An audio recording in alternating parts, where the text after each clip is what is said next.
Hey, it's me, Puppet DM, and I'm here to tell you all about the sponsors we have here at the Wandering Society. We're sponsored here by Mage Hand Press, makers of a bunch of 5th edition supplements, like the Book of Kobold or their series of new classes. And don't forget, Arcmada, the amazing sci-fi fantasy campaign setting for the world's greatest role-playing game. Be sure to check them out at store.mageandpress.com. Up next, we have Roll20. It's the platform we use here at the Wandering Society to play all of our games. It's easy to use, intuitive, and it now comes with dark mode. Be sure to check them out at roll20.net. We're also sponsored by R. Talsorian Games. R. Talsorian Games make great RPGs, and they've been doing so since the early 90s. Check their books. They've got Cyberpunk Red, which Simon tells me has been played here extensively, Castle Falkenstein, which also has been played here, and The Witcher, which has also been. Okay, we get it! Check them out at your FLGS or online at rtalsoriangames.com. Have you ever wanted to wake up and smell the coffee? Well, now you can with this next sponsor, Found Familiar. Get yourself some damn good coffee at foundfamiliar.com and use the code on the screen to get 15% off. What do you mean I can't drink coffee? What the fuck is felt? And we couldn't end this segment without talking about our good friends at Die Hard Dice. That's right. As a Dice affiliate, we are proud to partner with Die Hard Dice to bring you only the best in shiny click-clacks. Click-clacks? What is... Ow. You can check their ever-growing collection over at dieharddice.com and use the link below to get 15% off.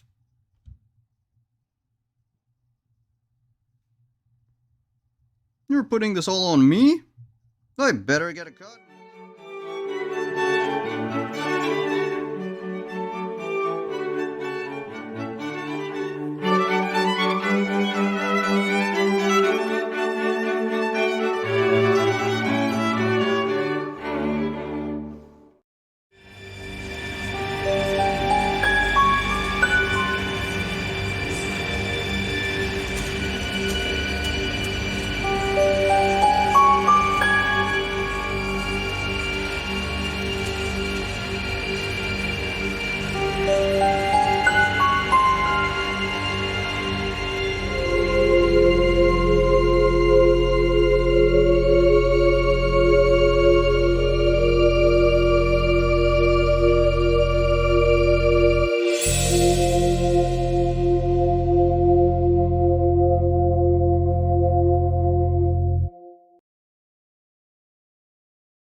And on top of that, I also want you to have your safety tape top of mind. If something is too much, if we get into something that causes you any distress or anything like that, please take a step back, come back later on when you feel like you can. Take care of yourselves, make sure you're hydrating.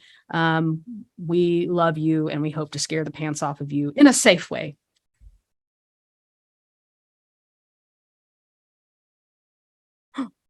Oh no, the sound was cut off. Can everyone hear me now? Too.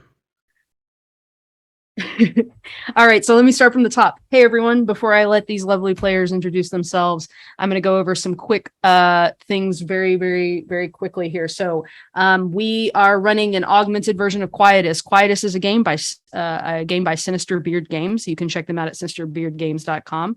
My intent is to publish these rules. Typically, the game runs with 1 to 2 players and a GM. We've augmented it to run for 5 players for a full 6 sessions. So my sound was cut off, so you didn't hear me trying to remember how many sessions that was a minute ago, but now you know, because I know. I was about to say, if you want to give that company a check out, Ollie is amazing, and he is over there making some really great games. Also, this is a horror game.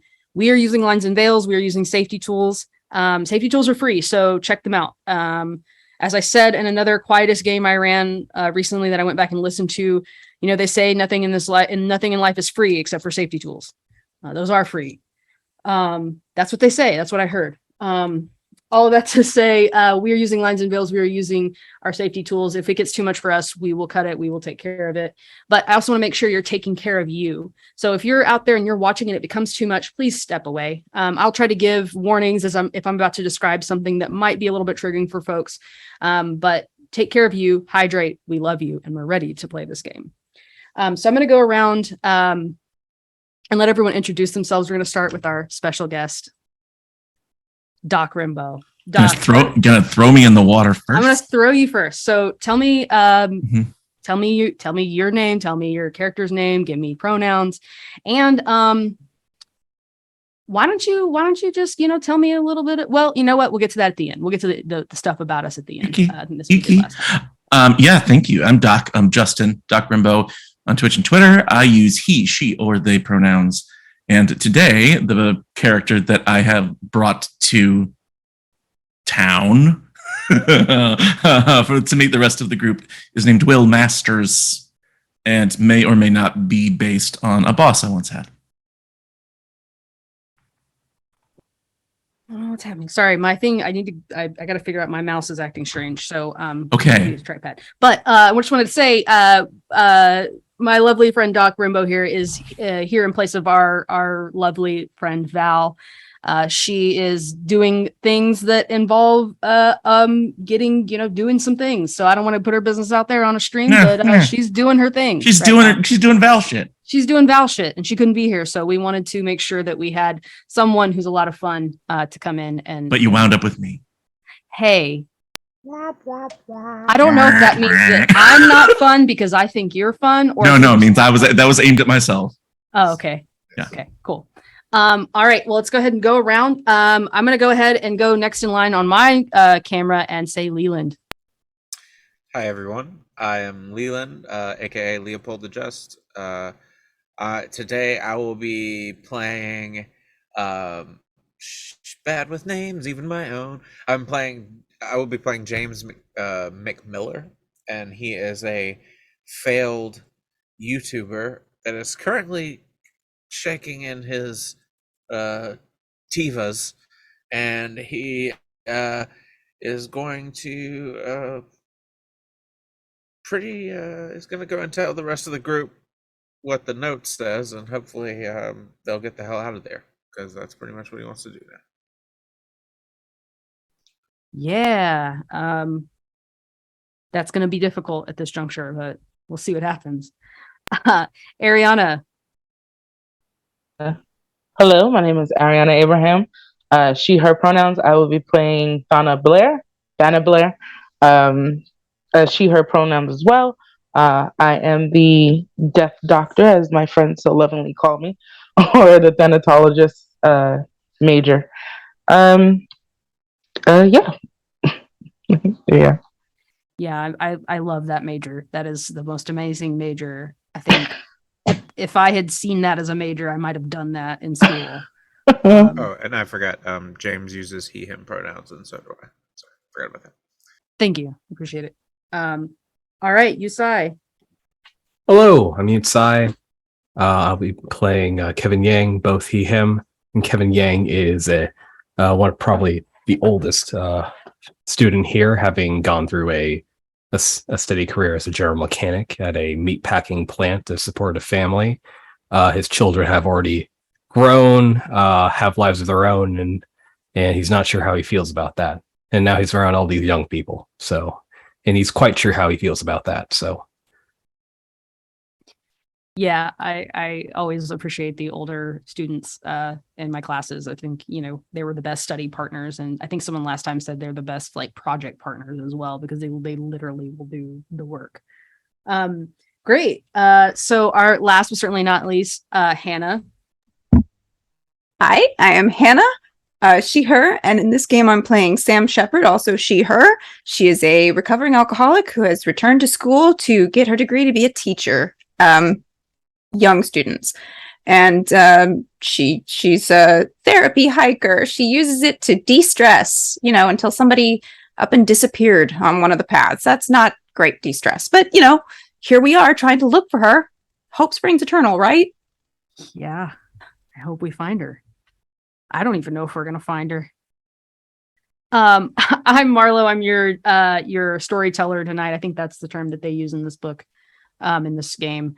I use she, they pronouns. I am very excited, real quick, to go over where we were and where we've been so far. These lovely folks are out going on a hike in remembrance. And I think some of them are looking for their friend. What was her name? Lena. Yes, I have it written right in front of me in my notes. If I would care to take a glance at them, I would see that. Lena, who is a peppy, punky girl who created this this adventure club to go and do hikes and things like that. She went out on a hike. She was headed for Terlingua, I believe is where we determined, which is a ghost town in West Texas. She was headed out that way and went missing somewhere along the way. They know that the police found her things and they were bloody, but there weren't many details given out yet. So that's where we were. We were in an RV that was rented, and the RV broke down. There was a steak house? Yes, a steakhouse. Two of our players tried to do a large steak challenge. Only one of them made it, and you would not guess which one. The lovely Thana. Am I saying that right? Am I putting the accent in the right spot on that one? And of course, James did not. So they left there. They got a hotel room. Things started to get wacky. James went and got a brochure from the visitor center in which the lady wrote on the brochure that he should get out, just go. And our lovely Kevin went into a bar where there was a mechanical bull that appeared to be looking right at him. And that's where our episode ended. We had, before that, we had Sam and Thana and Rachel, who went to the town square to kind of enjoy the festivities that were happening there. There were games and things like that. So that's where we are. We ended right on that point with the mechanical bull staring at Kevin. So that's a quick rundown, very, very shortened and condensed version of what happened last time. So we start this episode with a cityscape ahead of us, skyline. It's San Antonio. Probably not as recognizable as maybe New York or anything like that, but definitely a big city. And as the camera pans down to a small, old wood frame house that's well taken care of, well loved, we see someone familiar walk out. The screen door opens and closes with a loud bang.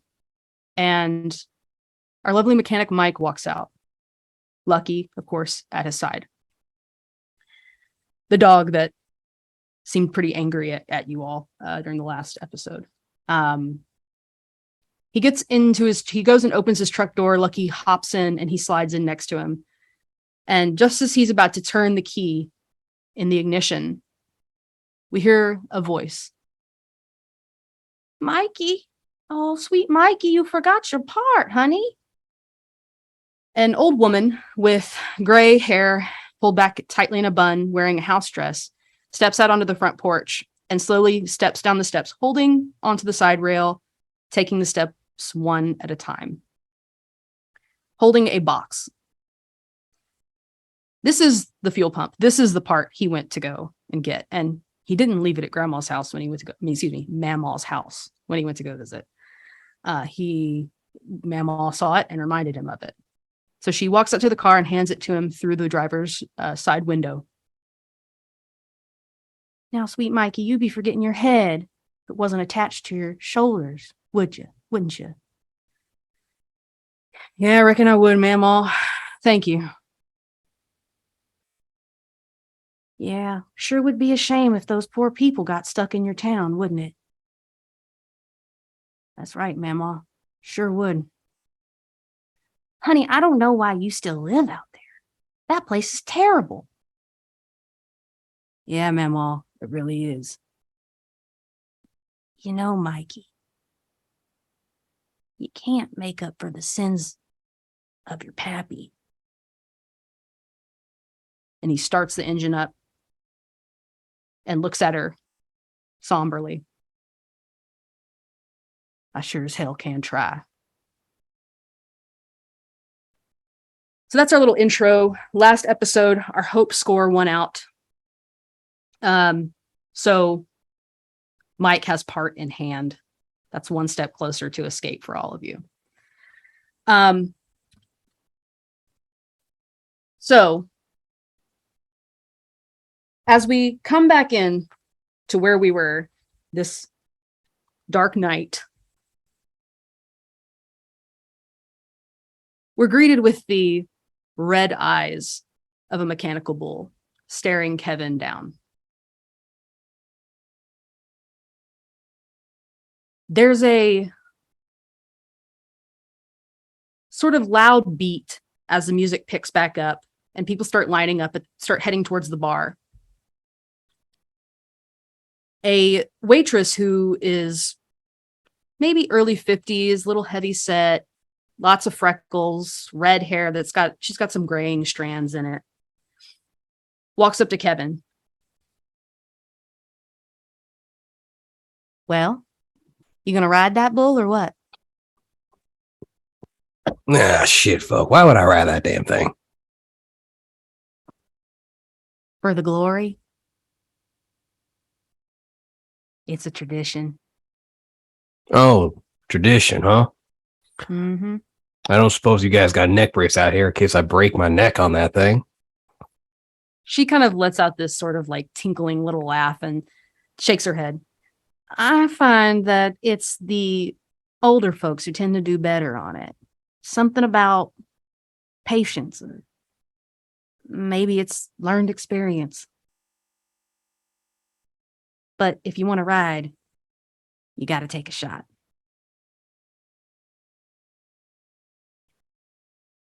I'm assuming there's a shot readily available. She has got a tray resting in her open hand expertly. She turns it and offers the tray to you. It's covered in shots, but obviously she means for you to take one. I think I'd like to reveal a scar. Sure. So what are you trying to do? Determine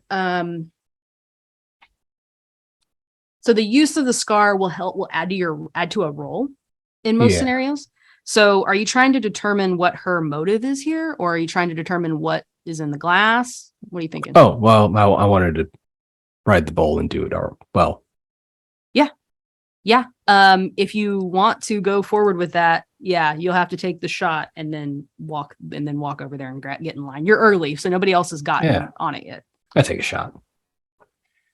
So she smiles, and for a moment, as the shot slides down your throat and kind of burns on the way down. It's not one of those kind of shots that like makes you sort of like give one of those faces. It's not one of those. It's more of one of those. It's sweet when it goes down, but it burns all the way down. And as you do, she smiles and says, "See you on the other side, cowboy," and walks away. And as she walks away, she heads to the bar where, if I can, Will, you're sitting, and there's a young cowboy, very broad-shouldered, talking to you. What do you reckon you'd talk to a cowboy about? I think that the cowboy is trying to engage Will in conversation about, like, I don't know, just some sort of like local interest story or something like that. You know, actual legitimately interesting things. And Will isn't hearing it and just answering back with stuff about his job and what it's like. And so Will has, if I may, he has 3 beverages in front of him. He has a glass of ice water. He has a beer with about 2 sips missing from it. And he has a large name brand energy drink, like the biggest size he could find. And he's got his hand around the energy drink. And he's saying, see, what a lot of people don't understand is you need accreditation first. And so you can't just anybody can't just show up to these things and, you know, ask, you know, high school students. You can't like let people run around harassing high school students. You want to go to college, you gotta like go to an accredited place. Accredited. Accredited. It means like there's like a team, and they come to your school. They just did it at our university last week, and then once you're accredited, then it's like you get more students interested in your school. And so that's what being in admissions is like. Oh, well, that sounds interesting. What'd you say your name was? I'm Will Masters. Will Masters. I'm from Chicago. Chicago. Oh, yeah. That's a far way away. Down here talking to students. Is that what you're doing? Well, I was supposed to. There was a thing today, and now I couldn't. My car broke down, and I can't make it. So I guess I'm here until they can fix my car or something. This guy over at the car place, Mike. Mike, yeah. Mike's a stand-up guy. I'll tell you that. Yeah, he seemed real nice. Yeah. Yeah, he seems like he's a real nice guy. I'll be honest with you. I've known him my whole life. But look, you're here. Uh-huh. You know, they say, when in Rome. He nods over to the waitress who stepped up over to him, and she gives him a, "Oh, hi, Tom. Yeah, how you going? How's it going?" He's like, you gotta do as, you know, when in Rome, right? You do as them Romans do. And what we're gonna do tonight is ride this bull. Are you gonna ride this bull, Will? With me?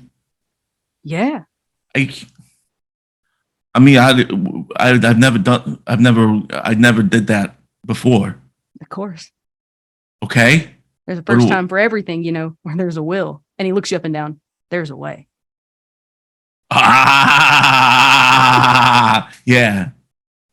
Yeah, that's me.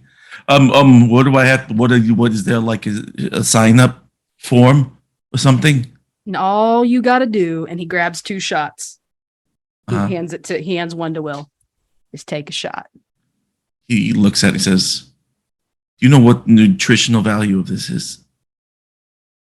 It's clear. In clear liquor, the kind they say ain't got no. Is it healthiest? I need to know. I just can't have. I'm not supposed to have any carbs. Tom and the waitress look at each other, and then look back at you. I'm getting married, and I'm not supposed to have any. Claire, okay, all right, okay, and he drinks it. Tom says, some of it runs down his face. Tom says, right. Tom says, "Cheers," and takes his shot. Uh-huh. Come on, Will. Let's get in line. Looks like okay. someone already beat us to it. He like And he takes the points rest of over to his zero sugar energy drink with him.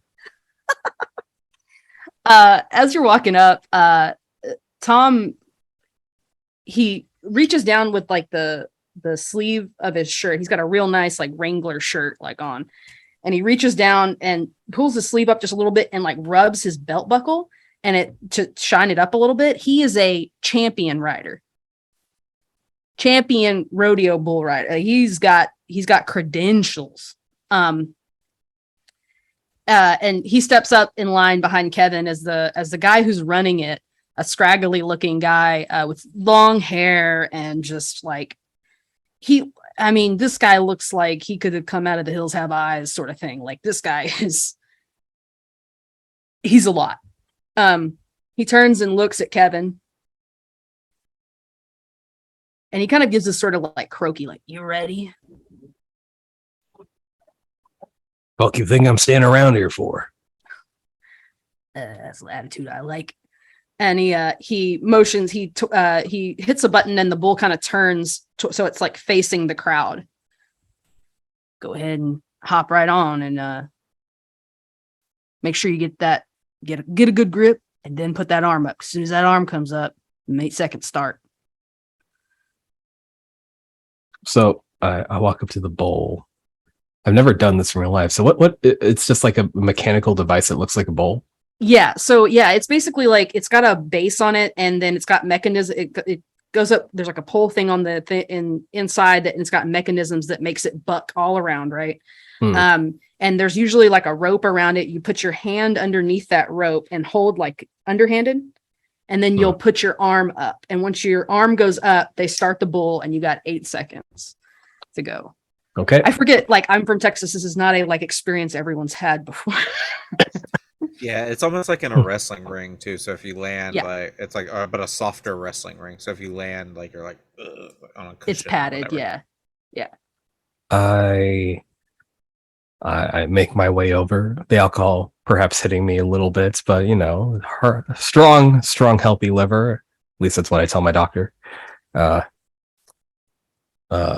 Mount the mechanical bowl, and so you grab it somewhere, or Yeah, there's a rope that'd be tied like right in front of where you sit.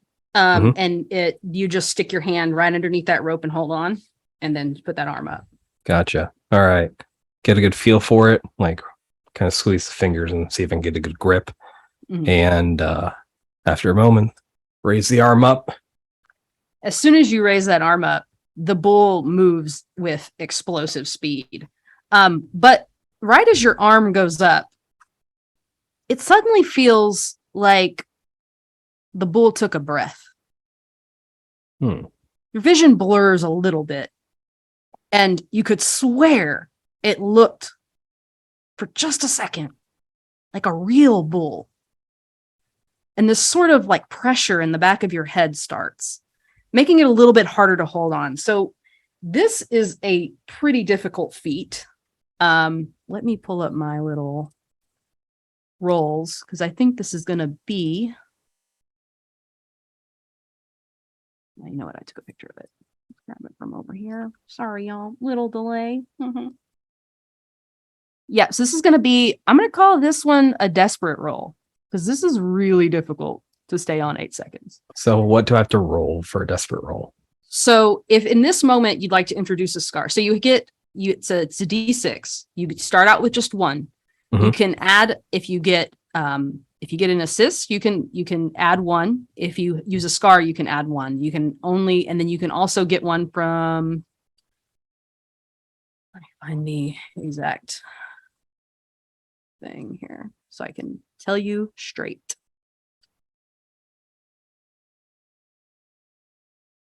So you can get them by pushing yourself on tense and desperate rolls, which would basically be like you can add anxiety to your score.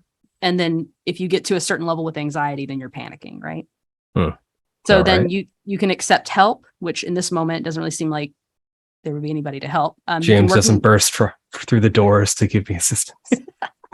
Yeah, I mean, maybe. And then you can introduce an element via scar, which is basically and I kind of went over this with y'all earlier, but to kind of tell the viewer, this is something that you can use.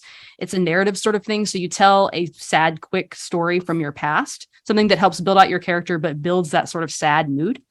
And then you will add another die to your dice pool if you can do that. So you can only have a maximum of 3 dice in game. But so if you're going to use a scar, that would be 2. I think I'll use a scar. Alrighty. Any idea what you're thinking about including here? Yeah, it's you ever had that boss that hated you for no reason?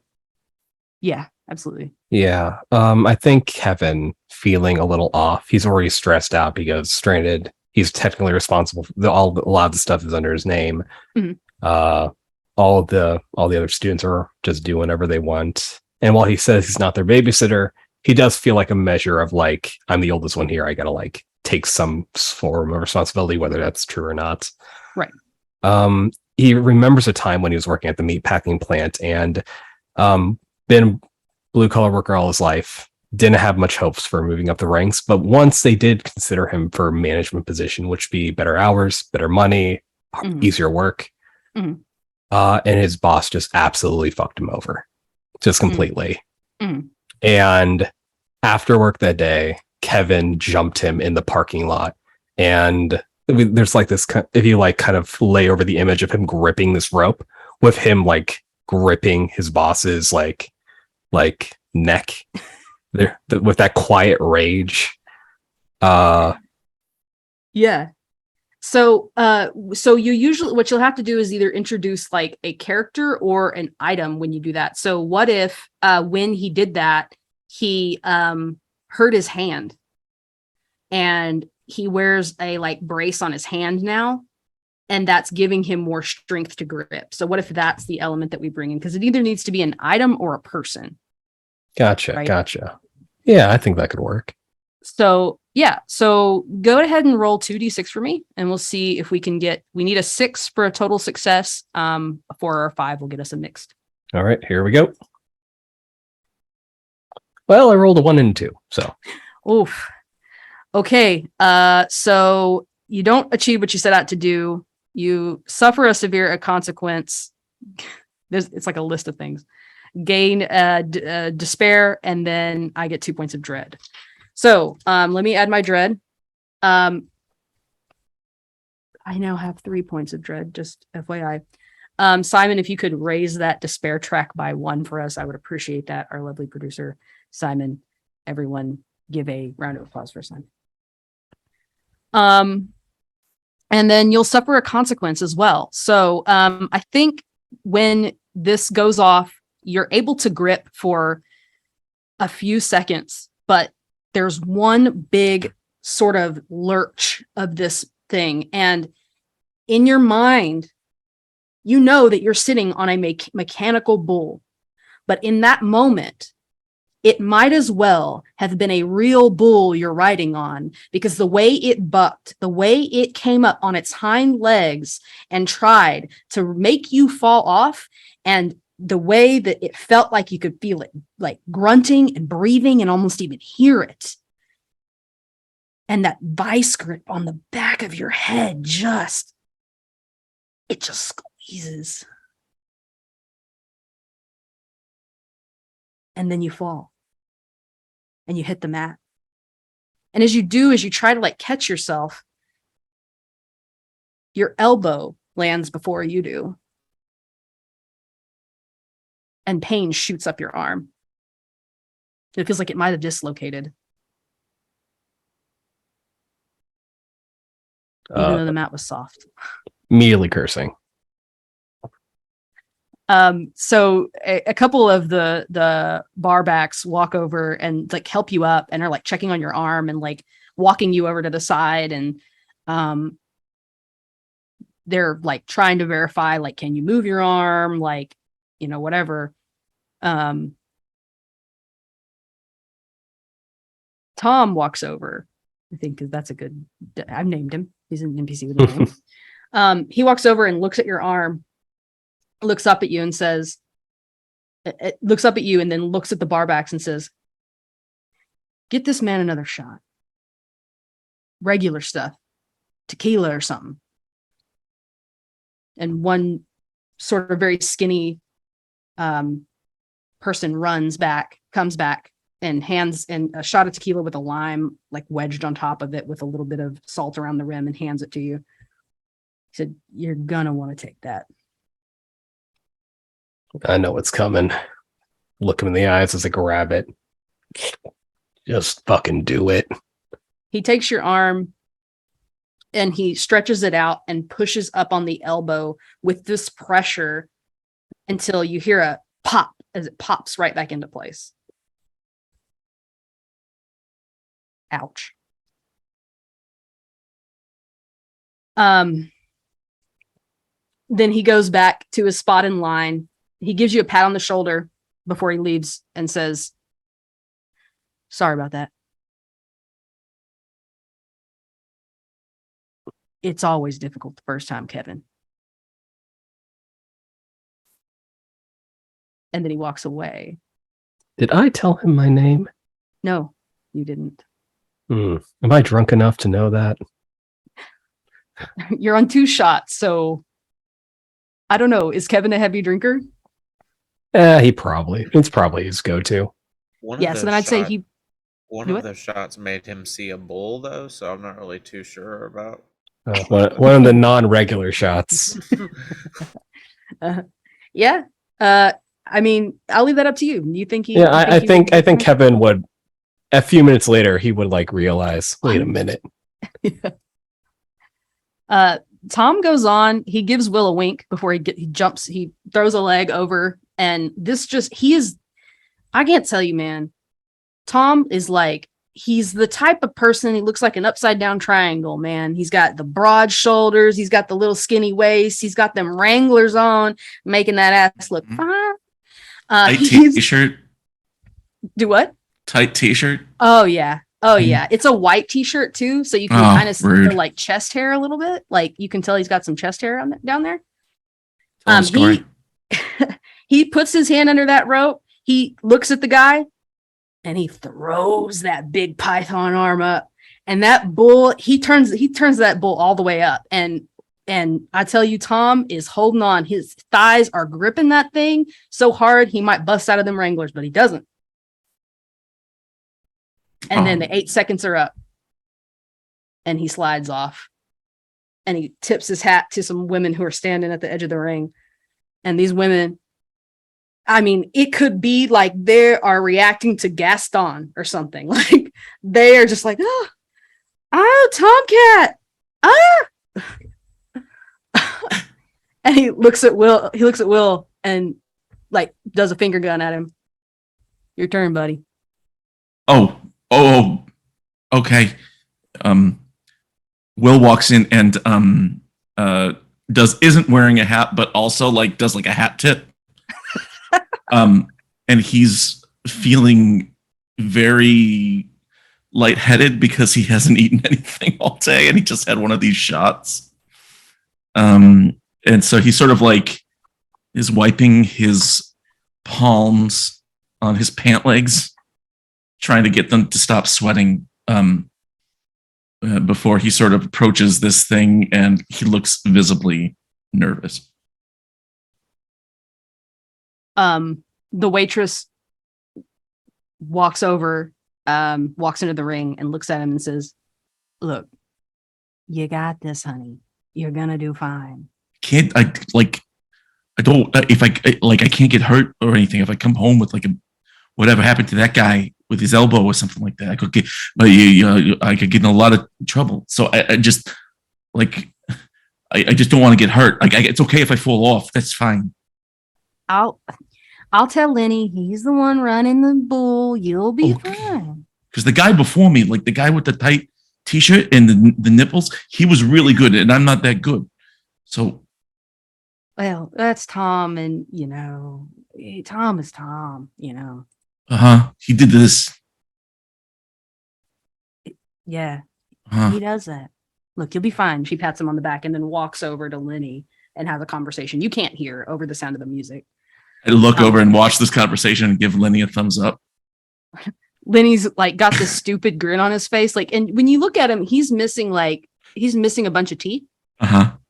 And he's got this long, scraggly beard, and he looks up at you and smiles. He looks like an old prospector or something without like the prospector hat. And he nods and then points to you, and then he motions for you to get on. Okay. Will clumsily climbs up onto this thing and loosens his tie a little bit, untucks his shirt from his pants, which was barely tucked in anyway. And just like finds a place to hold on, and then very, very hesitantly like raises his arm just a little bit. Just a little bit. Just a little bit. So I'm gonna make you roll for this one. Sure. I'm not gonna make it be as hard because Lenny, despite being a total goblin, listens when he's told something. So I'm gonna make you do a tense roll on this one. Okay. He's not gonna run it like he usually would. How many do I roll, Marlo? So just one, unless you would like to. You can push yourself to up your anxiety, or you can introduce a scar, something sad from your past, an item or a person from your past. I think he'll push himself just because he really doesn't want to be like injured in a visible way. That makes sense. And so he's like, he's really trying to focus on this, and the energy drink is pumping through his veins. And so awesome. Is that 2d6 then? 2d6. I got a 4 is my highest. Okay, that's a lesser version of what you're trying to do. Okay. So go ahead and do that, and then you're supposed to add to your anxiety. When we augmented the rules for my players and for my listeners, we wanted to make sure that we weren't pushing our players too hard on the anxiety, because they only get a set amount and it doesn't reset each session, unlike our other scores. So we do it by roll. So if you roll, you up your anxiety by 1. Normally in the game, you would have to up it by whatever was on the die, or in a, depending on the situation. So I'll take as much anxiety as you want. Will is doomed. Will is either doomed, or maybe Will will get out of this. We don't know that. I don't even know that. Maybe. So yeah, just add 1. It's fine. Okay. You might need them later. Got it. So you achieve a lesser version of what you were attempting, suffer a consequence, and I take a point of dread. Okay. You can stop there, or you could get back on this bull and push yourself up and do a desperate roll if you wanted to. Like, you're like, I didn't like how I did. No. He's just glad he didn't break his arm. Yeah. So I think Lenny goes easy on you. And because of that, you don't quite make it the 8 seconds, but you don't hurt yourself, right? So 8 seconds would be a win, right? So Sure. you would have you would have done the thing, right? But you make it for 6 seconds, which is kind of Holy frustrating moly. because that's just 2 seconds. But again, with this in this situation, it's not moving as fast as it was with Kevin or with Tom, but it is kind of booking it. And there's this one particular moment where there's this sort of side jerk that it does, but instead of it feeling like just a normal like spin, and a sudden stop, it feels like the bull itself has taken a stamp down with its back legs and turned with its top and turn. And it feels like you can feel the motion of it breathing against your thighs. You can feel it moving. And as you do this, that moment of, you were so distracted when you started that you didn't really get the same effect that Kevin did when you got on it. But suddenly you can feel the sort of grunting breath of this bull as it basically thinks it's fighting for its life, as it's trying to get out from underneath you, as it's trying to move and get out of the way. And as it bucks up with its back legs, you tumble off. But you made it longer than anyone thought you would. He lies there for a second and like just does a self-inventory, and then he just sort of gets up, and his face is like bright red, just like sweating, flushed, and he like gives like a little half smile, and then he's gonna go over to where Lenny is. And he's just for a second, he's gonna go over there. He goes, I told you she was going to take it easy on me. I did. I ran it like I run it on the women. Look. And he points, and this girl's getting up on it, and he hits the button. He doesn't change anything, and he hits the button. And this girl who's wearing little Daisy Dukes and a little like cute little tied up shirt, and she didn't even take her hat off. She got a still little straw hat on, and her little like cute little boots pulled up. You know, they're like almost knee high. She gets on it, and she goes, "Yeah!" And puts her hand up, and it starts going, and you see it's going like pretty slow. But this is one of those movements where when a woman gets on a mechanical bull, they're not necessarily doing it so she can be like, look at how good I am. I can go 8 seconds. She's doing it so she can do the like looks like she's dancing to Pony by Genuine sort of thing. Like she's getting it and she's moving her body and all that. So he's like, I didn't do nothing different than I did on hers. It's weird. Like for a second, I felt like I was like a real and Will is not reading the fact that Lenny is not interested in this at all, and he's just like, I felt like I was a real like rodeo guy, and it felt like it was real, but it was also it's got to go. It must have been faster than that, and he's also distracted by this woman, so he's like just going back and forth. It was fast. It wasn't that slow, was it? Yeah, it was. Okay. But okay. And he just like goes back to the bar to find his beer. Oh, cool. So I'm gonna transition real quick. Let's give our lovely ladies who were out in the town square some time. So Sam and Thana.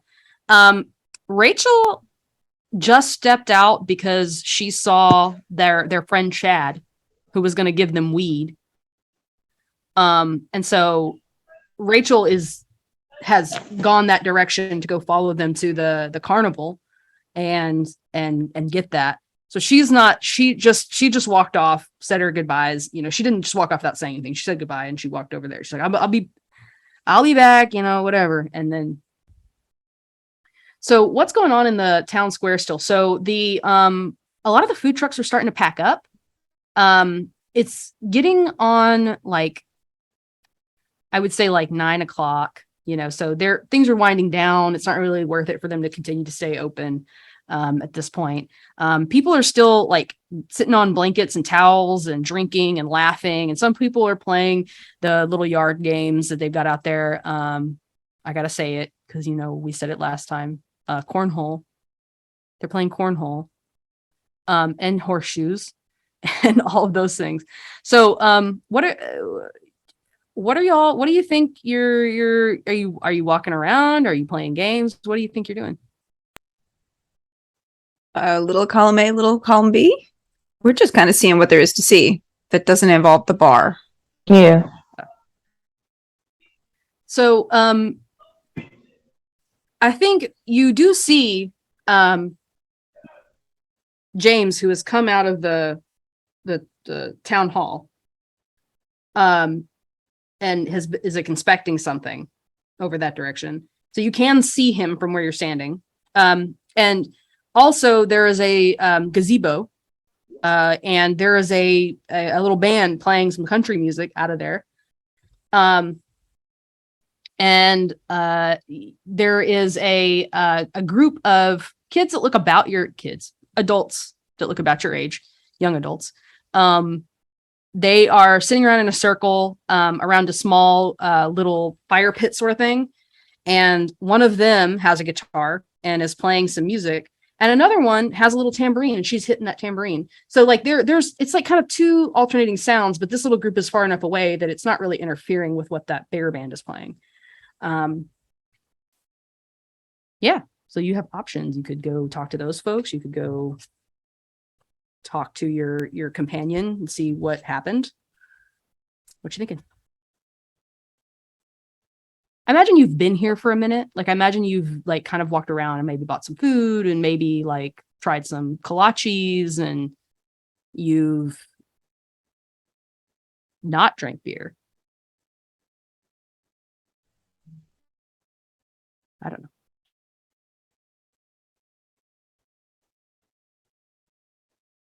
Well, we shouldn't leave. James, you said we saw?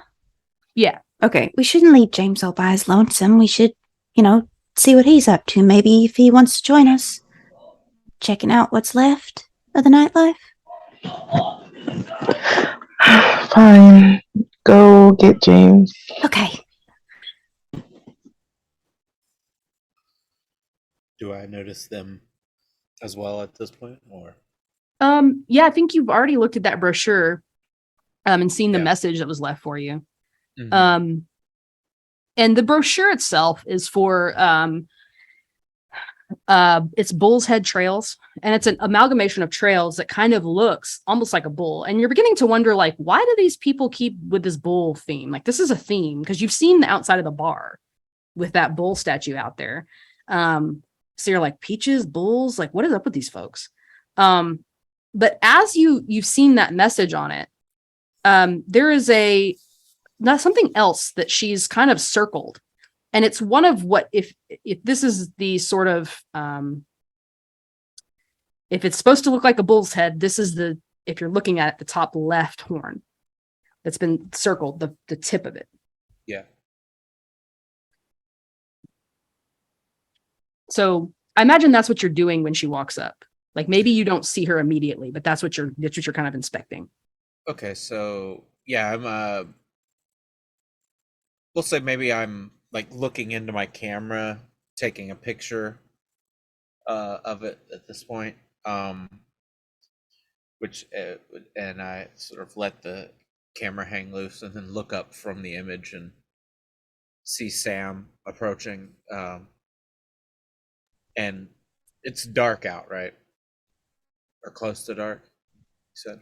Yeah, it's already past it's dark. It's like complete dark. Okay. Outside. All right, so maybe at first it doesn't know. He's a little startled because he doesn't realize it's her. So you see, he kind of looks on edge when you approach him. Oh, what you got there?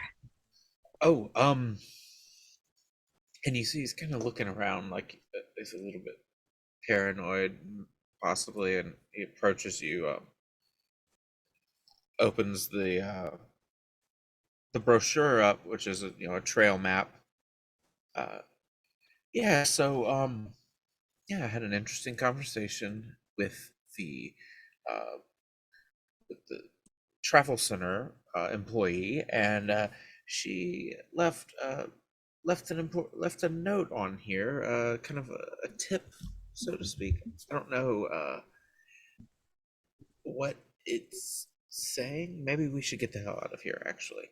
Maybe you should read this. Okay. I mean, we can't really leave unless you just mean back to the hotel. Let me take a look at. Yeah, it says leave, get out on there, and that's kind of freaking me out. So Yeah, that's pretty rude, huh? yeah, I don't know if it's and it didn't seem like a "oh, you don't belong here" kind of thing. It seemed like possibly either she was concerned or was told by someone else to threaten us. I'm not quite sure on that. I'm still kind of been thinking about it ever since it happened. I'm a little stunned, to be honest.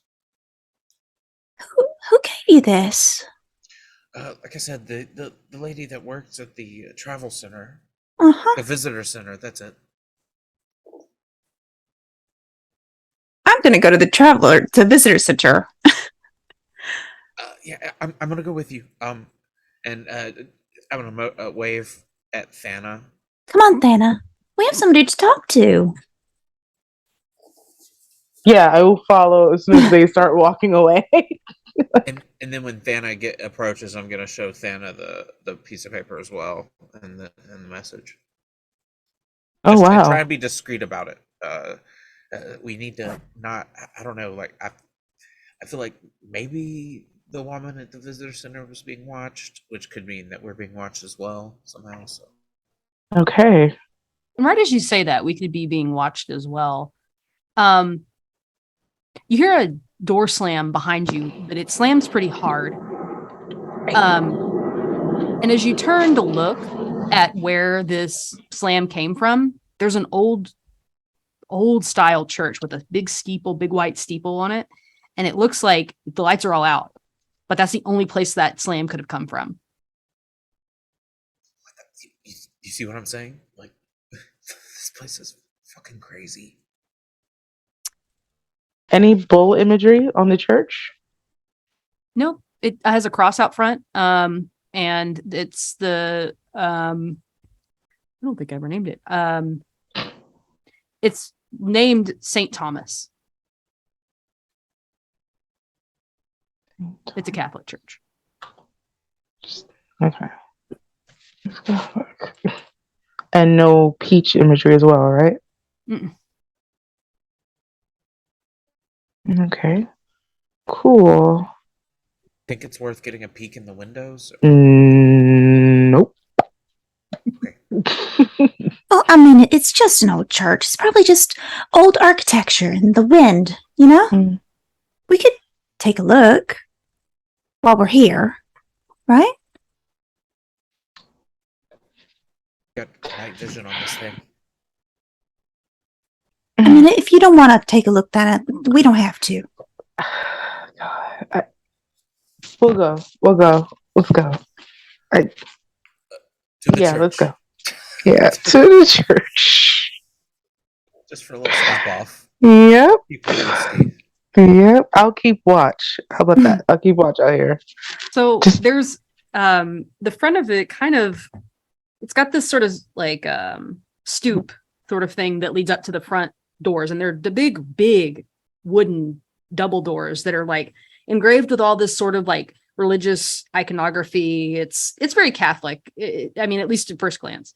And as you look on either side of the front, it's like there's a window on each side, and they're typical like 4-panel windows, but they're longer to kind of match with the length of these big doors. And it comes up to the top, and then right up the front, there's this big sort of steeple sticking out the top, and it's well painted, well maintained. Like as compared to some of the other buildings around here, it's who apparently, you know, as parishioners that care about it because it's well maintained. Yeah, I want to just, I don't really want to go inside, but I would like to kind of peep inside and see if there are any people interacting or Yeah. sort of try and listen in as well. Yeah. So there's not the front porch sort of thing. It's not really quite wide enough to like, you can like lean over the rail on the side and look in through the window, like to like kind of cup your hands around and look in to see what you can see, because it's really dark in there. Gotcha. Okay. Yeah. So as you do this, I'm not going to make you roll for it or anything, because you can see that there's up front, there's the sort of altar area, and there's candles set up on it as though it's ready for, you know, prayer services. And you see, as you're looking back there is motion, not just the candles like moving with the flames, but there's a motion of something that moves back behind those candles. It's kind of hard to tell.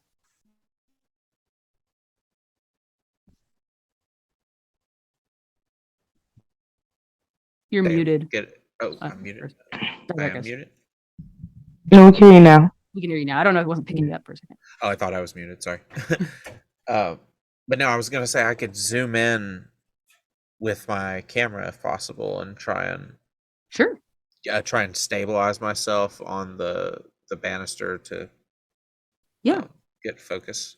Yeah, I think that works. Let me look at these rolls and kind of determine what I think might be the best one here. You're trying to balance yourself, and you're trying to use your camera, trying to get your camera to focus when it's hard to look in the viewfinder. Yeah. And as you're doing all this, I would say this is probably tense. I don't feel like your life is in danger, but it's difficult. Okay. So it's 2d6, right? So it's 1d6 unless you want to add a scar or Okay. ask for help. Like you could ask someone to help stabilize you. Okay. And remind me again what my target number is, because I've been playing 6. a lot of one shots lately. Yeah. Okay, thank you. 6 and then 4 or 5 is like a mixed or like not quite. I success. rolled a 6. Oh, hey. So your channel may be failing, but you know how to work a camera. Yeah. So as you lean over and you get it, you're kind of like, okay, I'm going to estimate based on distance. I think where if I adjust it this way, because you know it's not going to autofocus. So Yeah, you of get it course and you not. snap a few shots because you know, like, if I can get this right, I can do it. And on top of that, you remember to turn your flash off. So, because I forgot that in real life. That's a real thing. And so as you take these photos and you kind of lean back and look, you can see that there is somebody there. So what it's hard to see with your eyes, just kind of trying to focus on it, is that altar. Behind it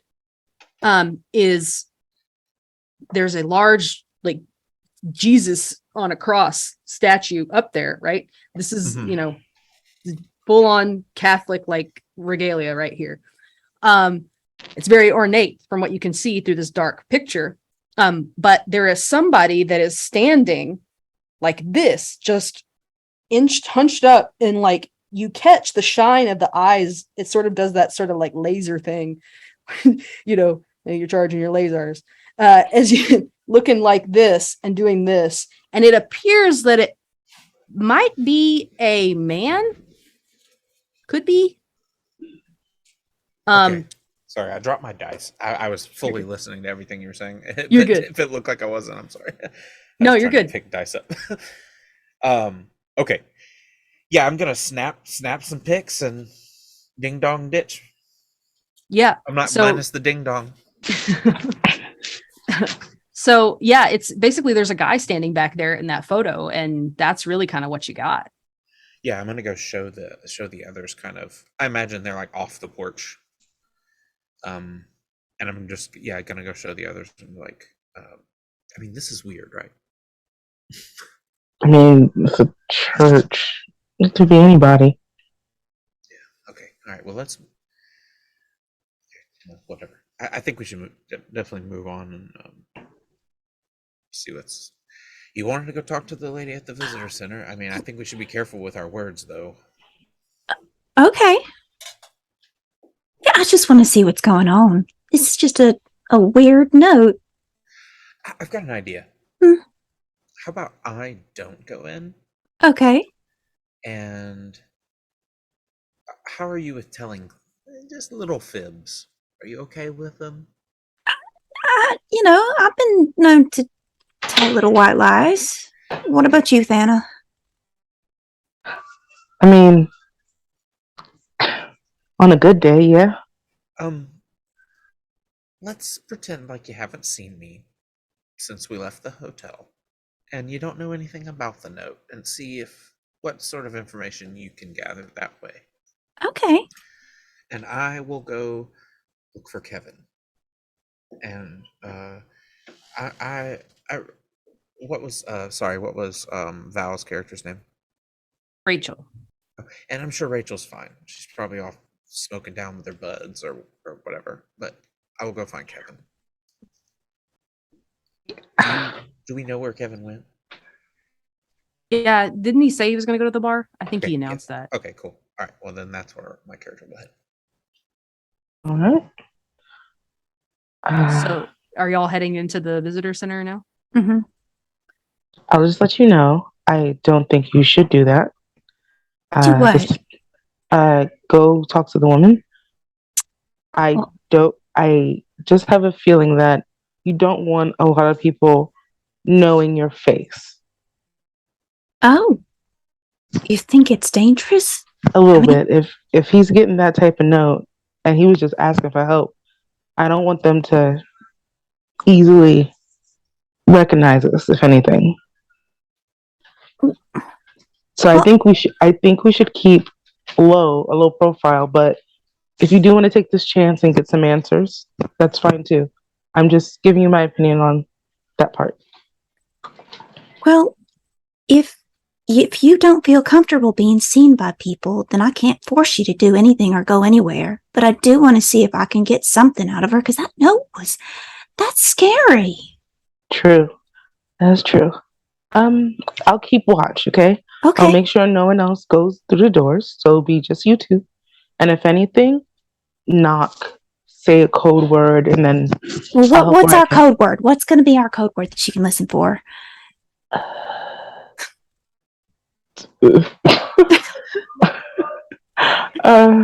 Lotion. We could do lotion. Lotion?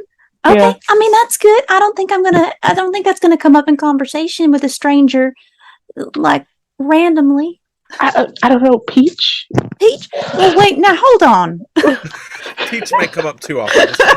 Sorry, I'm not there. Oh my god. I don't know. I think peach might be a little tougher since we're in the middle of a peach festival. I like lotion though. That Okay. one's smart. All right, lotion's good. Don't we all like lotion? There you go. Yeah, so Sam, you both walk in, and the way that the area is set up, you know those classroom doors where like there's one side with a window and then there's like a door. So when you walk in, you walk up and then the lady can't see you, Dana. So you can kind of stand back in this corner where there's no window while Okay. Sam goes in. And the lady she's kind of cleaning up. She's picking up, she's sweeping, she's getting ready to close up shop, and she looks up kind of confused when you walk in. I'll be darned. What's the chances? 2 people in one night. Huh. Oh, well, what you need, honey? Well, Welcome to Ludenberg. oh, thanks. I mean, is it strange to get people in a visitor center? I didn't see anybody when I was coming through, but They always tell me to keep this place open, and I do, but I hate to do it because it really is a waste of my time, honestly. oh, why's that?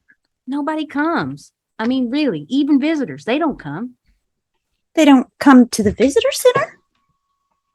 We don't get many visitors, honey. Oh, well, what about the Peach Festival? Seems like something that would have a lot of people coming through. Yeah, but nobody cares about a visitor center for a little podunk town. I don't even know why they made me do this. But here, I'll give you the spiel. I Yeah, didn't get to give that please. other boy the spiel, but I'll give it to you. What? Yeah, okay. So, welcome to Ludenberg. Our fine town was established in 1865 by German immigrants who broke off from the town of Fredericksburg. And she shows a picture of old Fredericksburg up on the wall and points at it. Mhm. Just down the road a piece. With a mind to set out on their own and start something fresh, the settlers headed to this very spot. She points to another picture. And it's like this, it's the area without any buildings on it. Just like plain, and you start to see as she points to the next one, and you start to see buildings starting to come up, and these are like old, like photographs, like original, like first photograph sort of things. Actually, don't quote me on this. I don't know when all photos started, so this may be like totally off on historical things. But in my world, the first photography existed at this point. I think it did. Like mid to late 1800s, somewhere Yeah. around there. Yeah. Yeah.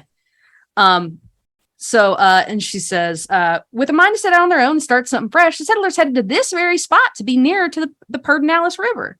And Okay. there's this picture of the river, and it looks like it should read, and it should read Pedernales, but she says Pedernales.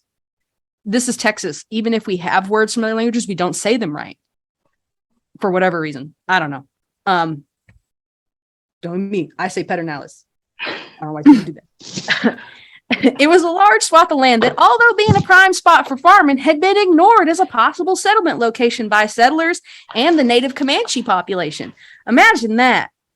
And she shows pictures of like this settlement going up, basically. And then she moves on to the next one. She's like, the idea of establishing a new town was proposed by Otto Diedrichs when he lost his second bid for mayor in Fredericksburg. And it shows this picture of this guy and his wife, these very old-timey looking folks. His wife, Marina, was a strong-willed woman. She saw an opportunity. You see, her family came from a long line of distillers and brewers in Germany. But there were already plenty of those in Fredericksburg, and this land was primed for growing. If you smell what I'm stepping in. She shows another picture. She shows another picture of like crops going up and stuff, and like you can see like all that. But it wasn't until Father Klaus had a disagreement with a younger priest who'd been sent to assist him in his elder years that the real push began. Klaus was in his early 60s and found it mighty insulting that the diocese thought he couldn't handle his duties. He came to the Diedrichs, and together they hatched their plan. And you see this next photo where it shows like these 3 people. One is obviously a priest, and then there's like the 2 original founders, and there's a bunch of people behind them. With a small group of settlers, they headed out here to the lovely Ludenberg, where we make the finest moonshine in all of Texas, and you can hang your hat on that. And then after she does it and she's got this like fake smile, she goes, "Hey, that's the spiel. You got it." Well, that's fascinating. Now, do you have any copies of these photos that you have for tourists? You know, I'm kind of a scrapbooker myself, and I'm just passing through, but I always like to keep a little something of every place that I go to. Oh yeah, so we got postcards over here, and those are free. And then Oh, there's great. some. The rest of the pictures might be in the brochure. She hands you a brochure, Okay. Does it have anything weird on it, or is it just a plain brochure? just a plain Okay. brochure. Well, I'll take the brochure and any of the postcards that are free, and I'll just kind of like stick those in my pocket. You notice that after she kind of shows you those things, and she goes back to sweeping, her eyes are starting to dart around the room a little bit, and they dart up. Well, now you wouldn't know this, but this was the same corner that they darted up to when James was there. I sort of glance in that direction, following her eyes. Is there anything there? There's a camera with a blinking red light on it up in that corner. Now, because I'm a stranger here, and so I don't really know anything about this area. Do you have any recommendations for things to see in the area? Because, I'm going to be here for about a day or so. Well, I mean, if you've been to the steakhouse and you've seen the stuff that happened in the square, so tomorrow night we have a big feast. We bring big tables out to the square. We put these real pretty tablecloths out there, a pain in the ass to wash. Someone always drops a kolache on it, and then I got to get the grape stain, the strawberry stains out of it. Oh, no. But we have a big feast, big feast, and then some of the locals, they go off and have a pasture party afterward. But that can get a little adult sometimes if that's not your bag. Pasture party? Now, what's that? Well, a bunch of us drive our trucks out there, and we drink beer, and we listen to country music, and we dance, and we make a bonfire, and we sing, and we have fun. It's a party. That does sound like a lot of fun. Now, the church out there, does it regularly hold services? Oh yeah, every Sunday, every Wednesday, and there's some ladies' prayer groups that meet. There's one ladies' prayer group that meets, and then they have like a children's group, and then they have a men's group, and then we have an AA chapter that meets out of there. Oh, okay. Right. And the priest, does he participate in all this kind of the bonfire and whatnot? No. No? It's not his bag. Like I said, That's understandable. I understand. Well, I thank you very much for the brochure and all the really interesting information. I'll be seeing you around, maybe at the bonfire. I'll get out of your hair, And If it's your bag, I'll see you there, sweetie. she'll leave. As soon as you leave, she walks behind you and locks the door. Oh, I thought they were supposed to keep this place open.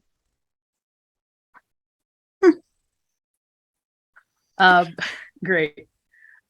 So real quick, I think we're going to transition to the bar. James walking in. I think you see Kevin with somebody's over there talking to him, trying to get him a sling or something, trying to talk. What can we do to help? Is your arm still hurting? Checking on him. Oh shit, he's hurt. Yeah, my character immediately kind of sprints up, or like jogs over to him kind of quickly. So pardon me. If anybody's in my way, and Kevin, are you all right, dude? What happened? Yeah, I'm fine. I'm fucking fine. Like I keep telling them, just gotta get another beer or something. No, that's not. Did you hit your head or? No, I didn't. Just try to take a spin on the He mechanical. fell off the bull. Oh, and then looks over to Will like, oh, thanks. Did he take took a hard one? I don't know. He fell. Like it looks like it hurt. He hurt it. Sorry. This is your story. I'm sorry. I don't even know your name. Hey. It's fine. He lasted longer than me, and you get my respect for that. But no, I didn't hit my head, James. I'm fine. I just need a beer.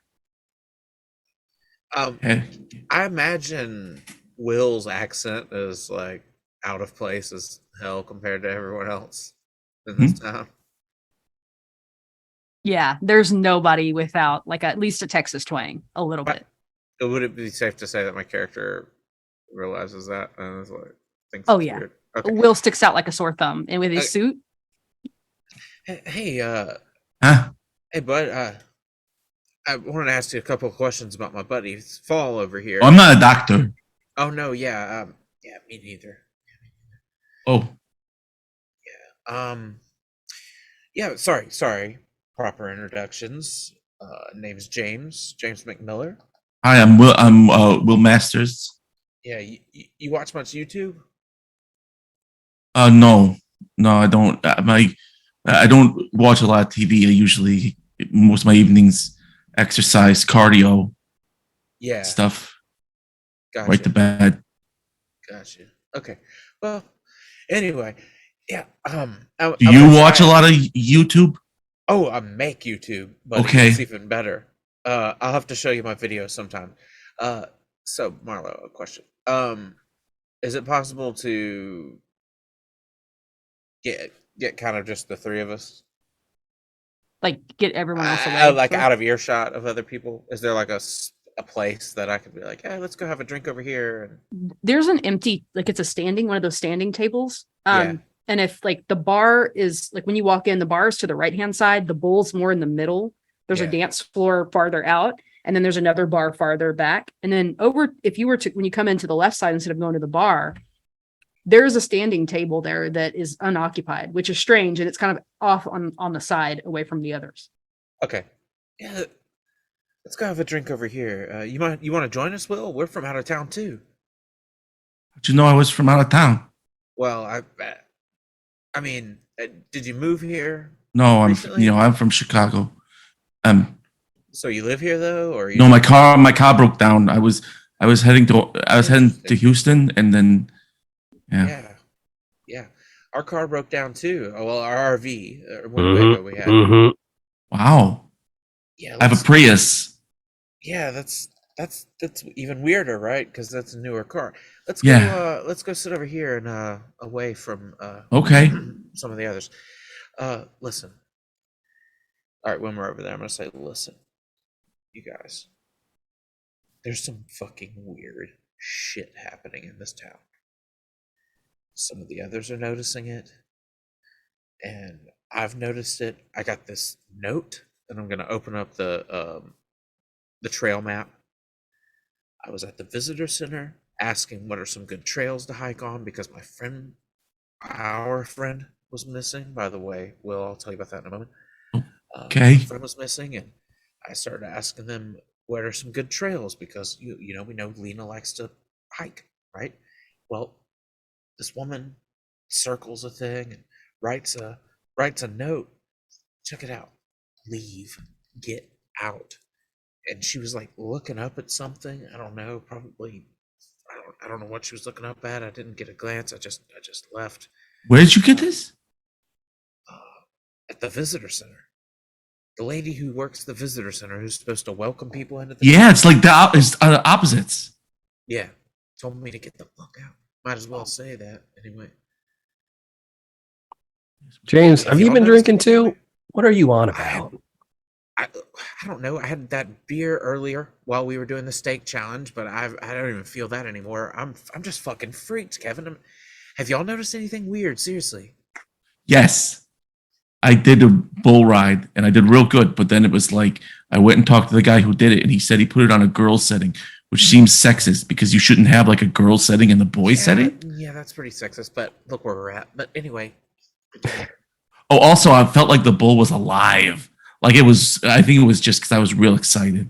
Kevin will quirk an eyebrow about, not an earbrow, an eyebrow. An earbrow. I'd say. An earbrow. Classic earbrow. He is old. He's got And- strange yeah. hair growth Those are patterns. called sideburns. When you say that, but he doesn't say anything. He's not willing to make a call just yet. Yeah, Well, what do you propose we do, James? The RV's broken down. We are not going to fit in his Prius, which is also broken down. So what? We just hike in the Texas desert? Yeah, that's not a good idea either. But I don't know. Oh, man. talking about hiking. Tomcats walked up, Oh, and then he's kind of got this look on his face, like he knows you're talking about something you shouldn't be talking about. And I think that's where we're gonna cut and take a break. If y'all want to hang around, we'll be back real soon. We hit our halfway mark and are going to go do a little bio break, do a little quick chat, and we'll be right back. Thanks.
Hi everyone. Welcome back. We had our bio breaks. We had got some water, we filled our drinks. We're here to be horrified and ready. Our bodies are ready. My body's ready, I think. But anyway, so enough about that. We are gonna move forward. So I left them off with a cliffhanger with Tom walking up. I'm gonna shift it back to Sam and Thana. You're standing in the lobby of the town hall. The visitor center is kind of off to the right a little bit, and then there's like a receptionist desk, an empty receptionist desk, and down the hallway, the lights for this main lobby, they suddenly shut off. Oh, I guess that's our sign to leave. Mm-hmm. Can we feel our way for the door? Yeah, I'm not gonna make you roll for that or anything. Yeah, it's right behind you. So you're heading for the door. Yeah. When you go to open the door, it's like it's magnetized or something. Like the lock, it turns and locks and unlocks, but the door itself just feels like it's stuck. And they're the big sort of glass doors with the handles that open out, but the exterior is not lit up, so no one could see that you're in there.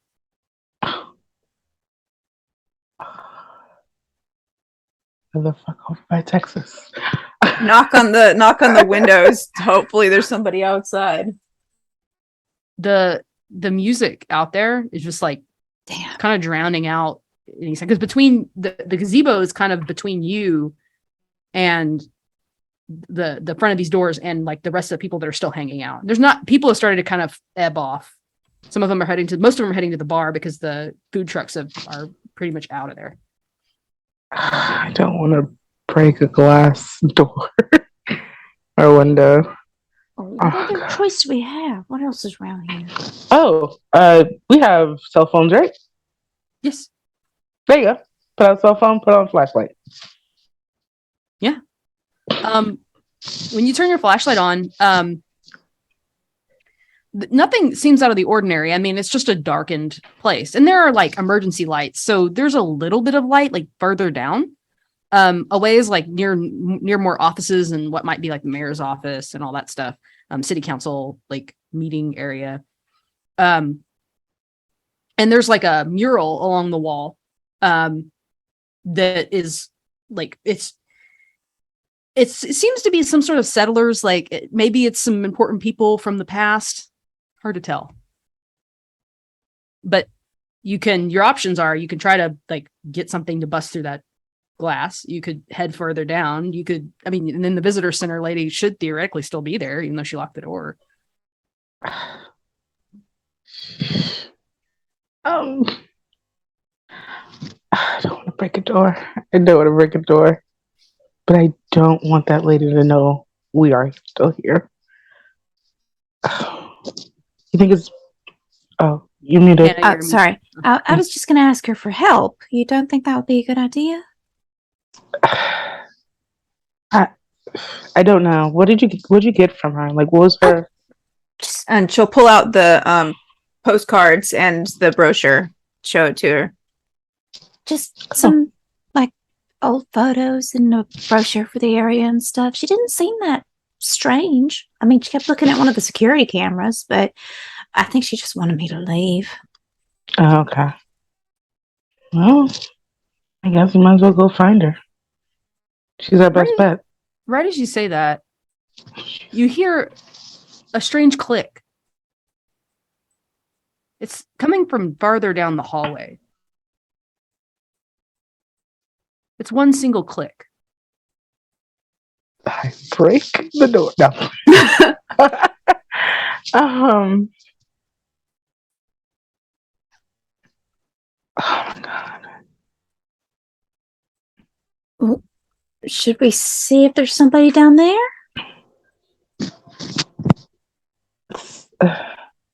Quietly. Okay. All right, quietly. You don't want to surprise anyone.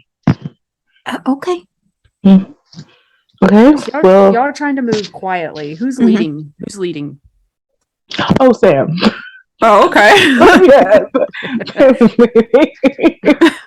Hi. So I think, in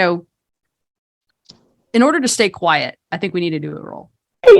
Okay. So Sam, I'm gonna give you already get one die. I'm gonna give you a second one Okay. for Thana being here and sort of being your lookout, being your watch, being kind of over your back. It gives you a little confidence that you have Okay. someone else with you who's also behind you and watching your back, right? Mhm.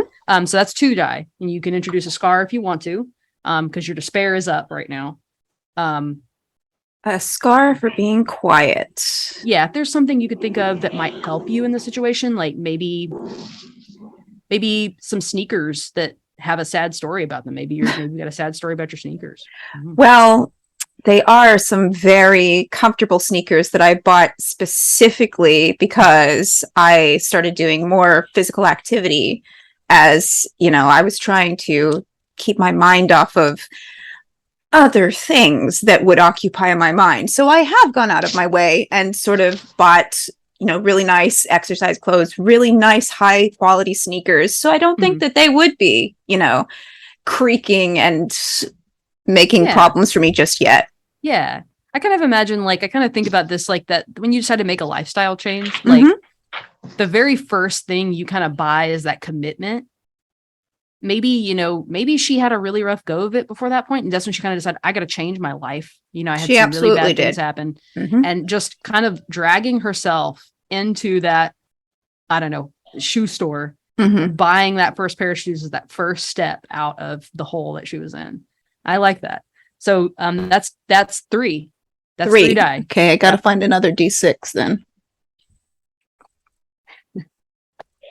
Let's go with the big one. You got this. All 6. Okay. Ooh, I got a 4, a 6, and a 2. Ooh, Nice. so you got a 6. So you achieve what you set out to do. You Nice. are as quiet as a mouse going down this hallway. Y'all are quiet. Whoever's down there is not being alerted to your presence. And I think that's a hope. That's a hope point, actually, because you used a scar. So you're tied now. Yes. Cool. So you're headed down this hallway, and as you're walking down, you can see these murals. There are people up there. They've got several different folks. Let me get I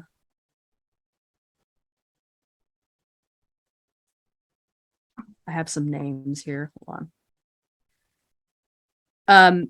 There's I forgot to get the name for this one, and I didn't write it down. I'm sorry to the player that played this one in my play test. I play tested this as a prequel to this. You see this guy who's dressed very nicely, and he's standing in front of it looks like the Midnight Bull, but it doesn't have the bull out front. It looks better painted. And he's standing there, and there's a plaque underneath it someone has vandalized, and all you see on there is Fritz. And he's standing there looking very regal. And under it says ex-Prussian nobility, bar owner, original owner of the Midnight Bull, and then it gives a name like Fritz's Place or something like that. That it was originally named. And then as you move down, you kind of see the next person in line. Is Chester, and is this handyman, and he's got these old overalls that are all dirty on, and he's this old man standing there with a hammer in his hand, looking kind of big, like not beefy. He's an old man, but strong, lean. And as you keep moving down, you see this guy standing there with the tray, and it's Ludic. Ludic Prosvika. And it's Czech baker, first baker in Ludenberg. And then you move down again and you see the tailor, a very cute young woman in a very, very well put together dress. And it says Alessandra underneath it. And these people are there. And then as you move down, there's one more that has This one's done by a different artist, so evidently this happened after, like they realized this was a person that was important to this town afterward. But he is a cowboy-looking fellow with a curled up mustache, and he's standing in front of a cart, and it says Ludenberg's first snake oil salesman, Dr. Von Clayton, and these people are kind of like up there, and it's kind of a really like it's kind of odd because it's not any of the like original founders that were in that main spot. But these people were important for some reason, and you don't quite know why. There's not a reason for it in any of those plaques, but it talks about them as part of the founding team or some of the people that were important to the founding of this town and the initial few years. So they're there. But as you're moving down, that was just a little tidbit I wanted to add. Shout out to my players for my playtest. There's no indication of what happened to them because I haven't finished the playtest for the. Oh, we have one more session we got to do. Anyway, so as you move down, there onto the right hand side is double doors that says City Council, and then at the end is the mayor's office. Bigger double doors at the end, and then to the left there's like other little small offices and things like that. The cubicle you can see through that. There's like cubicles and stuff like that. But it sounded like that click might have come from the mayor's office.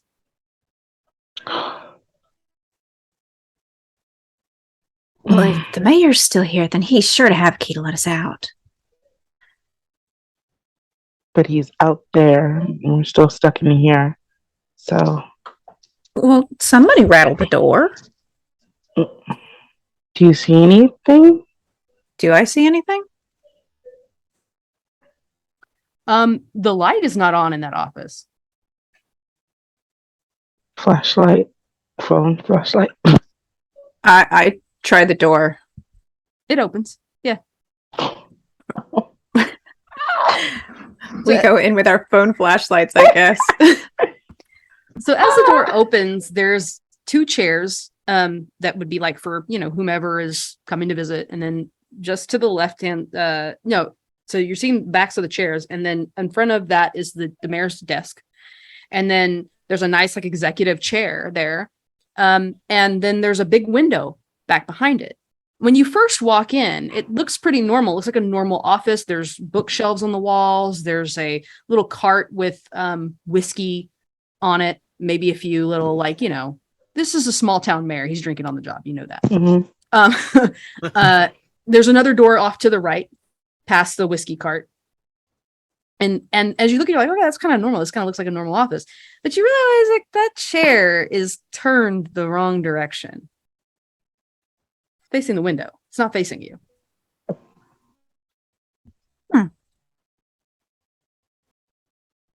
Go around the chair and take a look. Still another chair. So I as you just start want to to take a look. as you start to make it around, you see that there's someone sitting in that chair. Oh, I'm so sorry. They don't respond to you. Are you okay? Turn the chair around. It's the mayor earlier that you saw talking, but he's not alive.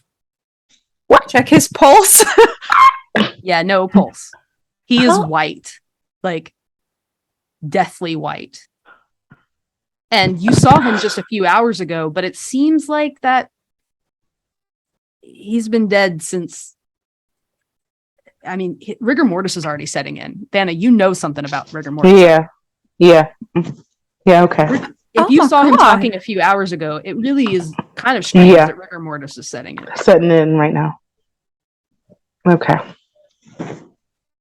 Yeah. What is it? What is it? Well, can you? It's the. You can't see him. You put my phone. I guess I see the body. Oh. Oh, we gotta get out of here. They're gonna think we did this. Right as you say that, Ah. the door shuts hard. Ah. Slam. Oh no. Did we notice anyone like run out or something? I will say that door that was on the right hand side Mm-hmm. is now open. that extra door, like there was another door within the office beside like bookshelves and stuff. It's now open. That's the way of that woman. God. Okay, so I guess we do have to go. Well, yeah, we should get out of here. Yeah. Wow. Okay. Want to lead the way to that door? I guess so. She'll open the door. You're headed to the door that you walked in, right? The one that's now open. Oh, the one that's now open. Oh, so you. I mean, should we try the other door first? Let's try the other door first. See if it's... Well, I mean, The that one I door just was slammed? shut when, so that door, the door to the right hand, like when you walked into the far right in the like back corner, there was a door that was shut. And then when that other door slammed, now you notice that other door is open and you didn't hear it open. You didn't hear anybody walk out of it.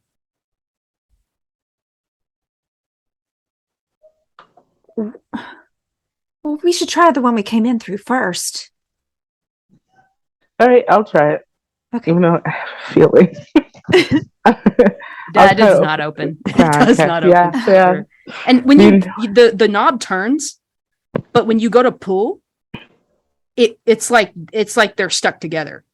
It's not like the sort of, when a door's magnetized, like the front door is magnetized and someone like buzz you out or something and it just won't pull because it's like attached at the top.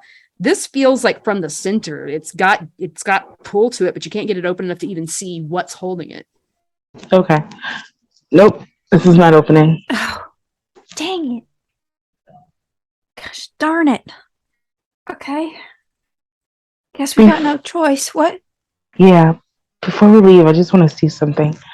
Is there anything around the room that stands out, like a symbol or something? I know he's been drinking, but does it even look open? There's a glass on the desk.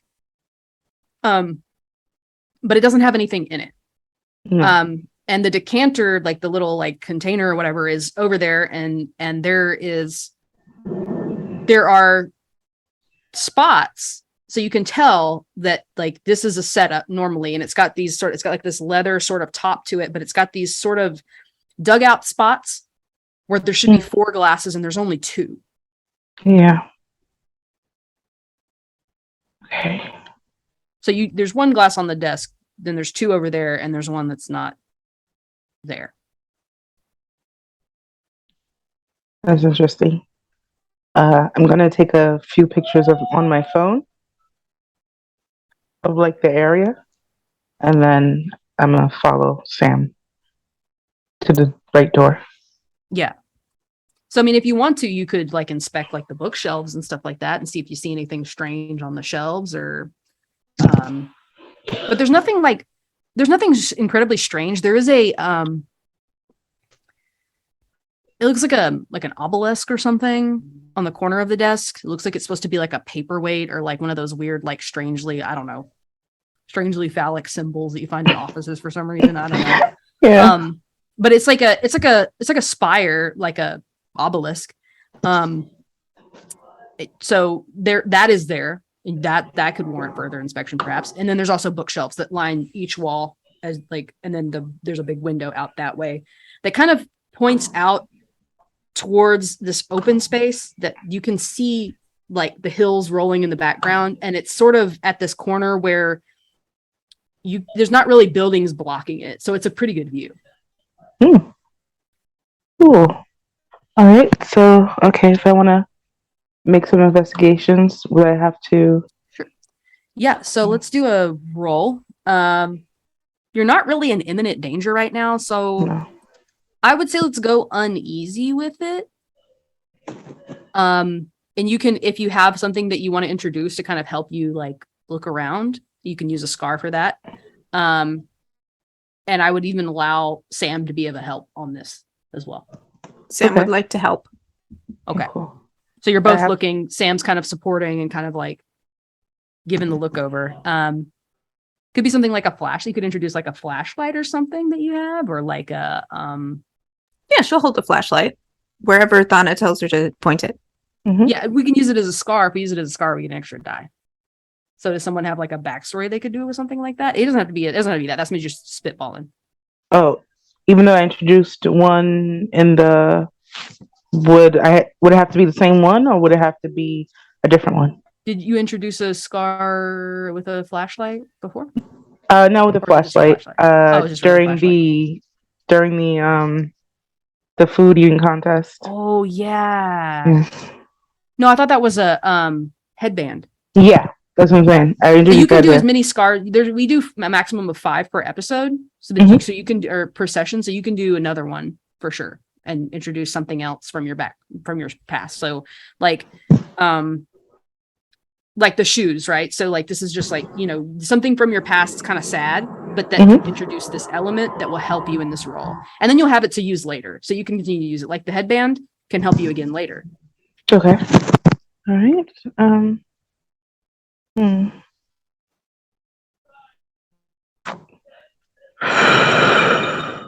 It could be like a flashlight, or like, have you seen those the magnifying glasses that already have like a light on them? Mm-hmm. Um You know the glasses with the magnifying glass on them, where like you just kind of yeah. turn on Those the are light. Yeah. Okay. I'll pull that out. Pull out my special glasses and start observing. Yeah, so like they need to come from like something that's kind of like a sad plot. So like what if like maybe they were like someone, maybe like one of your grandparents or something like that gave it to you as Mhm. like a college gift, and then that was maybe the last time you saw them or something. Exactly what I was thinking. Yeah, Yeah. like maybe like, you know, maybe your grandfather like really liked old rocks and stuff. So he had these glasses and he was like, hey, if you're gonna be like studying the dead, these could come in handy. And it was such a grandpa like supportive moment, even though it was something kind of weird. And you didn't think about it, you just kind of shoved it in your bag. Yeah. And you're like, oh wait, this could be useful. Exactly. I like that. Exactly like that.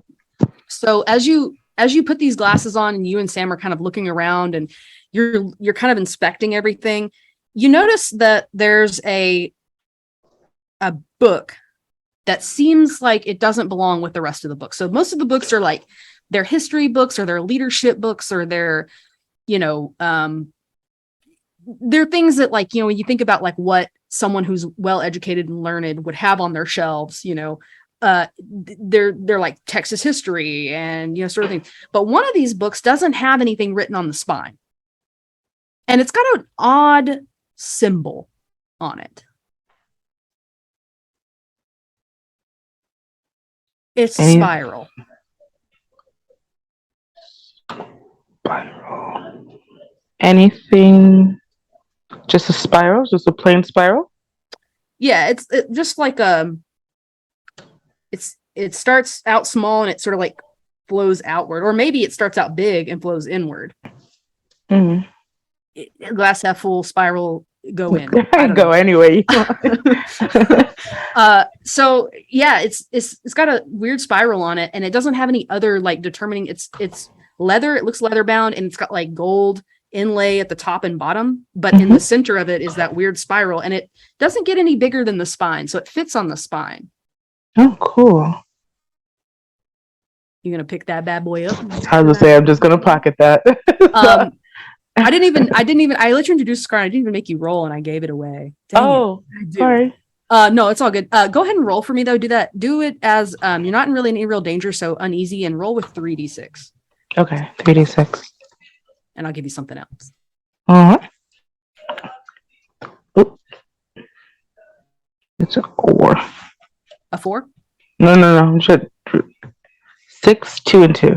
Okay, cool. So, and then as you're looking around and you see this sort of obelisk, well, you can see, again, we see the spiral. It's a repeating sort of thing, except with this spiral,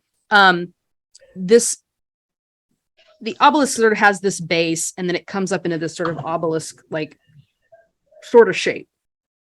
But there's this pad underneath it that has that same spiral pattern. And as you're kind of inspecting it and your eyes go up from that spiral pattern, because it's beginning to kind of, it feels like it's sort of speaking to you. It's sort of like pulling your attention. And as you kind of look up, written along the sides of this obelisk. And as you turn your head, you couldn't see it at first, but as you turn your head, you kind of get this view of it barely etched in. It's symbols you've never seen before. And you've been studying death for a while. You've studied death about from different cultures, different societies. You've seen the cuneiform that's on, ancient burial mounds, and you've gone everywhere, and you've seen all the artifacts of death. You've seen them in books, and some of them you've seen in real life, and all of those things. This is not a language you've seen before, but it tickles the back of the brain. It feels like it's something you should know. Okay. It's speaking to something in you, but you can't put it to words. Yeah. All right. I'm gonna take a picture of that on my phone. For sure. Yeah. So that's really kind of all you're finding at this point. Are you gonna go look through that door that's now open that was once shut? That's only I'm gonna thank Sam for this. Thank you. I think we should go. Yeah, we should try to find a way out. Exactly. So as you kind of round the corner into this room, you realize it's just a bathroom. It's literally just a toilet for the mayor. He's too fancy to go and use the bathroom that's in the lobby. So he has his own bathroom. But what you do notice is there's a window, and that window is open. Yeah.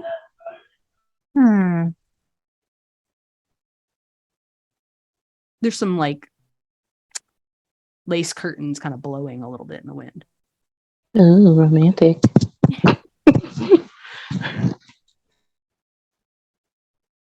And I think as you kind of walk around this corner and you see these curtains kind of blowing in the wind, and the window is certainly big enough to crawl out of, I will say. You can hear the sound of country music playing outside. Someone's doing a really great Garth Brooks cover. I mean, it sounds just like Garth Brooks, so spot on. Nice. I think we're going to cut away to our other group, who is now being inspected by Tomcat.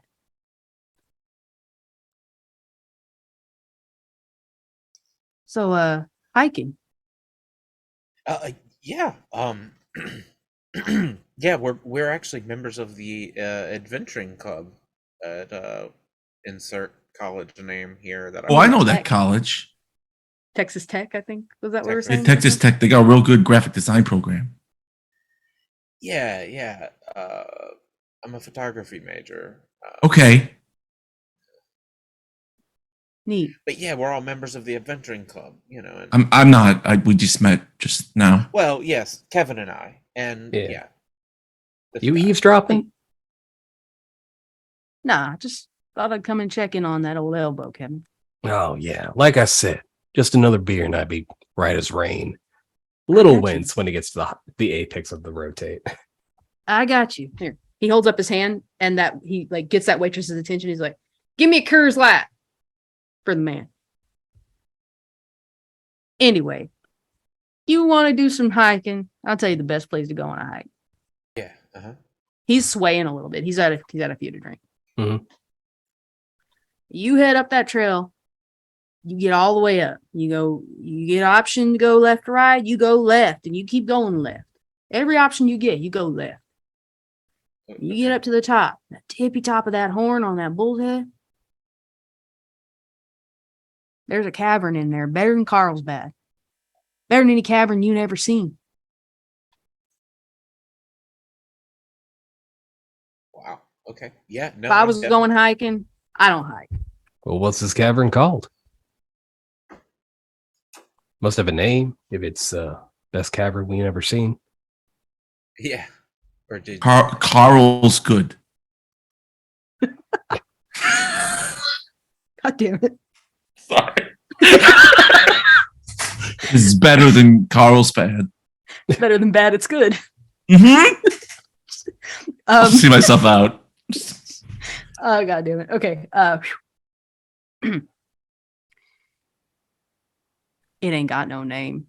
It ain't on no map. And can't nobody in the state of Texas tell you shit about it.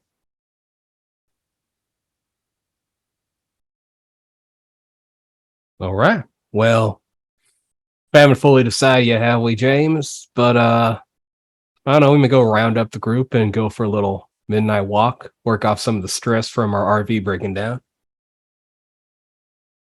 Guaranteed.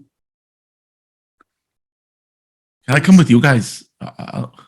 Yeah, have you found a place to stay? We found a vacancy at a hotel. We could, you could probably get a room at if you haven't Okay. already. Yeah, that'd be real good. I don't know when my car is gonna be done, but okay. Well, if it's the Might- same guy, probably one of our RV's about done. If he has to go get parts for it. Yeah, he said he was fixing an RV, but okay. I like you. I want you to hang out the whole weekend. So let me tell you straight. All right? If you go out that way, wait till the morning time and make sure you got boots on. Them rattlesnakes. Vicious. Boots. You could go out there tonight. Sometimes it's all right. Yeah, When we was kids, we go out there and we drink beer. That's where we hung out to drink beer. But at a creepy unnamed cavern. we at kids in the night. country, all we're gonna do is drink beer in a weird old cavern or do drugs. So we Yeah. just, go drink beer in an old cavern. It's a drinking cavern. Yeah. Yeah, We honestly- didn't have no Nintendo 64. we had a cavern With snakes. with snakes. Carl's good. You could call it Carl's Good. Okay. Do you know a Carl Will? No, do you? No. Actually, yeah. About half a week before he quit, though. Wow. Okay. Anyway, yeah, we'll go find the others. We'll tell them about this cavern or whatever. I'm sure we'll stop there along the hike. We mainly. Hey, what's your name, sir? Tom. You call me Tom. My friends call me Tomcat. That's what all those girls were saying when you were riding the bull. Those Okay. are my friends. Tom. It is. Oh, Tom, my friend, have you perhaps seen? When's the last time some visitors came through? Oh, Before well. us. The Swan Man came and delivered some food. like the dairy guy? Yeah, the guy who drives a truck with a swan on it, but it's Schwan. Yeah. That guy. Not sponsored. Yet. Okay. Come on, Schwan, you coward. Come on, Schwans. Sponsor us. No, and then there was a boy. Had real short hair. I saw, I didn't talk to them. I don't know. Yeah, just our friend Lena. She came through here. Could have 6 been weeks- Alina. I didn't talk to them. Is Yeah, that no, short it's not. short hair? And real scrawny, but like excitable. I'll show you a picture. He pulls a picture of Lena out of his wallet. Oh, that's who I'm talking about. Yeah. Okay. You said she? Yeah. She, okay. Yeah, cool. I don't like to assume. Look, uh, yeah, um, I saw that your Lena come through here. But it's I don't know what happened. Okay, so you saw her come through here. Did you see her talking to any other townsfolk, perhaps? I saw her in the bar. In the bar. Okay. This bar? Hmm? I'm always here. Okay. I- All right. You Is might the- go ask the bar back over there. Yeah. They're okay. real. They talked to her. I didn't. Oh, okay. Well, that's good information. Thank you so much, Tom. Whatever tab you got tonight, I'll take care of it. Jeez. What's your name? James. James. James McMiller. You watch a lot of YouTube, Tom? What's YouTube? All right. Thanks. Thanks for letting me know. All right, I'm gonna go ask the bar back then. I walk with him and start talking as soon as we can. He's just saying things like, "Wow, you must have a lot of money if you were going to pay for that guy's tab, because I think he was drinking a lot. I can't go hiking with you guys because I don't have boots. I've only got New Balance." Yeah, I flushed my accounts before coming out here. Oh, So I've got a little bit of extra money on me. If you need anything, just let me know. I think I'm gonna make it back, especially with some fucking hidden cavern and all the creepy shit that's been happening in this town. So as you're heading over to the bar, there is a person standing behind the bar. They have sort of stringy hair. They're very, very thin, and they look like they're wearing like a flannel shirt, and it looks all ruffled, and they look very like they're busy and they're running like crazy. So maybe it's just like they're tired or whatever. Mhm. But they see you walking up and they stop, like they put down like a big case of beer that they were loading. Oh, what can I get you? Oh, yeah, just a moment of your time, honestly, if that's okay. Time is money. What's up? All right, yeah, well, to, trust me on that. I know. So Tom Cat, I believe this guy's name was. He Tom, said, yeah. yeah, Tom. He said something about a few weeks, month and a half back. It's okay if you don't remember. I know a lot of people come through here. I'm just kidding. I don't think a lot of people come through here that you're not familiar with. This is a small place. Let's just be honest. Mm. This girl, pull up the picture. Yeah, I see her. She came through here about 6 weeks ago. That guy over there, he seems trustworthy enough. Said she talked to you guys. What'd she talk to you about, if you don't mind me asking? Well, she was in just drinking a beer. I didn't talk to her too much, but she said something about hiking. Yeah, okay. I figured that's what she'd want to do. I mean, if she was here, hiking's what she'd want to do. Yeah, we get some people who want to explore the cavern, but I don't recommend So you it. know about the cavern too, then? Oh yeah, we all do. Why don't y'all put it on a map then, if everybody knows about it? That's kind of weird to me. We tried to get the state interested in it. Like, I didn't, but I mean, like my parents and like my dad's on the council. Look, Oh, cool. we tried to get the state interested in it. The state came and investigated it. They boarded it up. Oh, yeah. They said it's not safe. It's not a good for like traveling through like any of the other caverns are here in Texas. So they boarded it up. That's what they told us. But I mean, the boards have all been pulled off. Teenagers have pulled them off. Yeah. Yes, that's something. Sounds like something they'd do.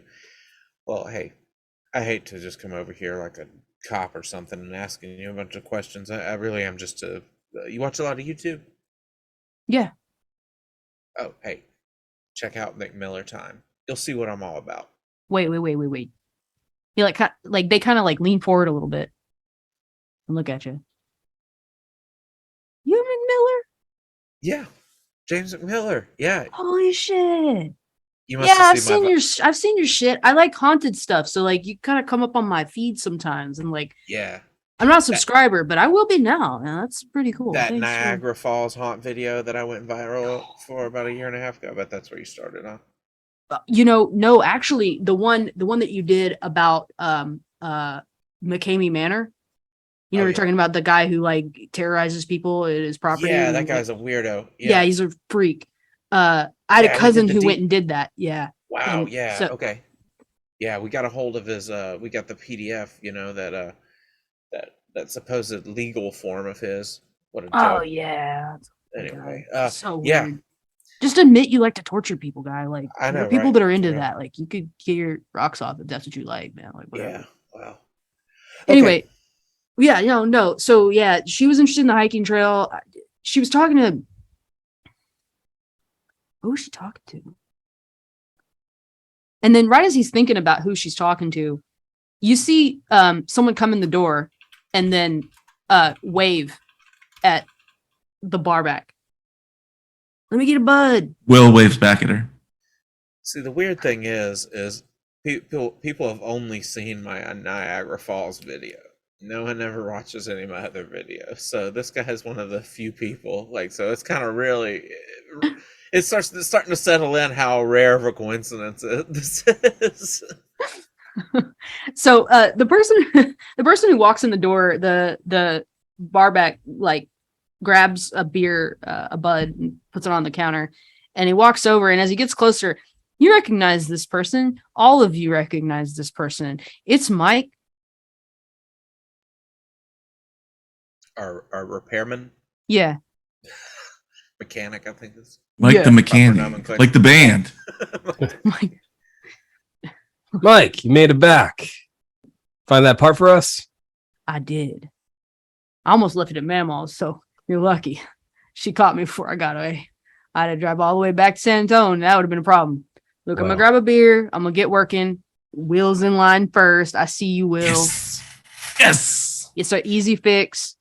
See, Will's catalytic converter, it just bottomed out on him. And anyway, Oh, okay. so I got the catalytic converter. I got your fuel pump. We're good.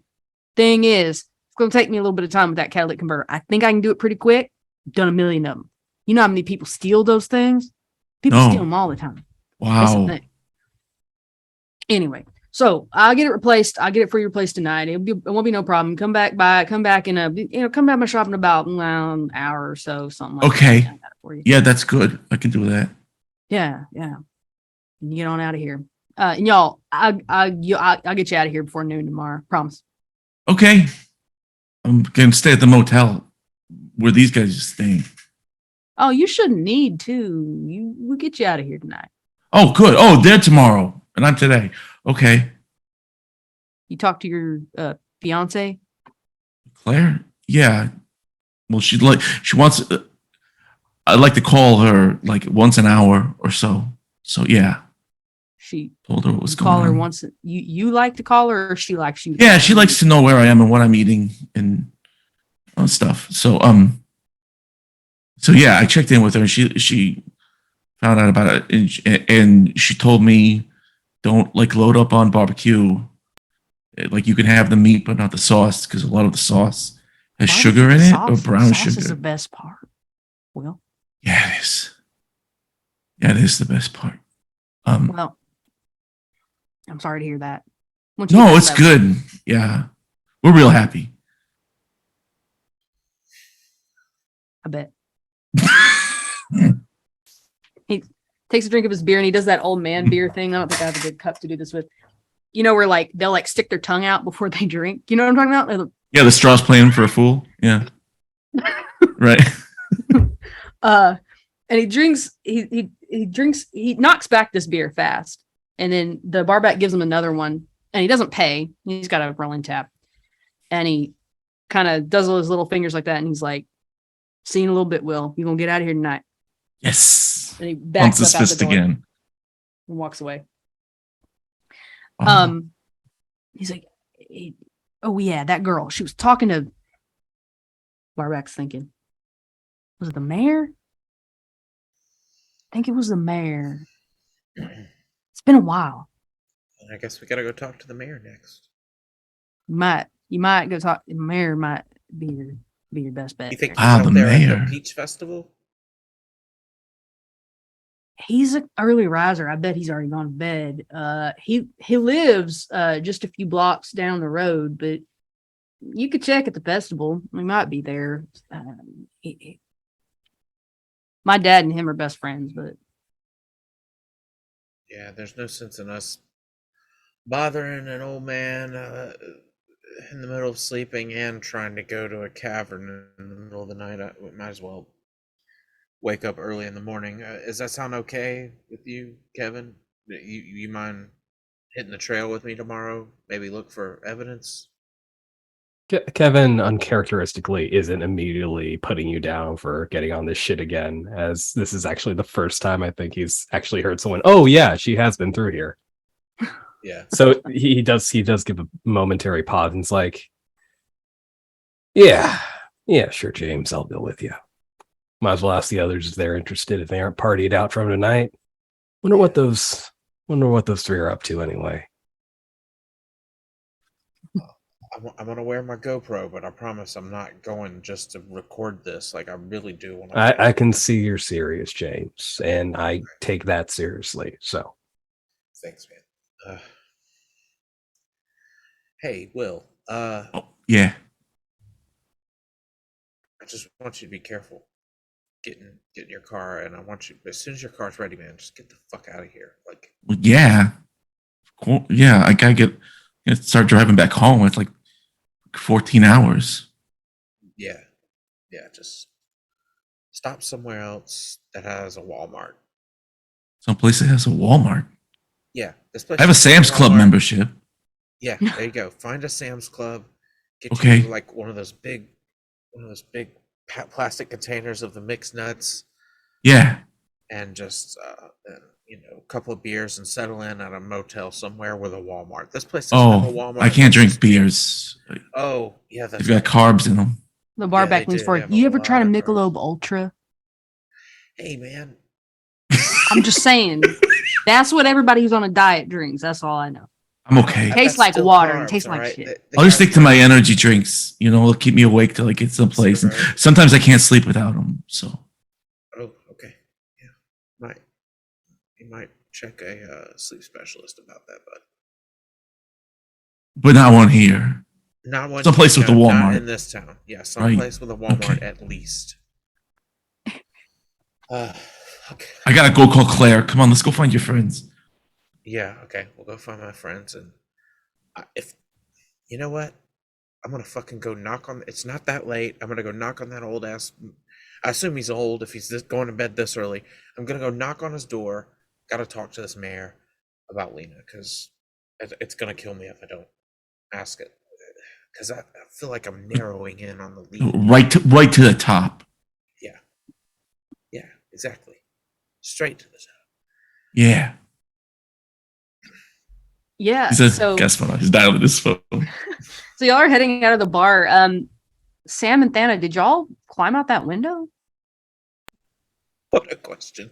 Good question. You're staring at an open window, and that's your only appearance. What else is in this bathroom? A toilet and a sink, Okay. and maybe a stray magazine or two. What about a mirror? Is there a Oh, mirror above the sink? And there's like it's like a medicine cabinet, so there's like it's openable if you would like. Yeah, I'd like to open it. So yeah, inside there's like your basics. There's some band-aids, there's a razor, shaving cream, you need to trim up.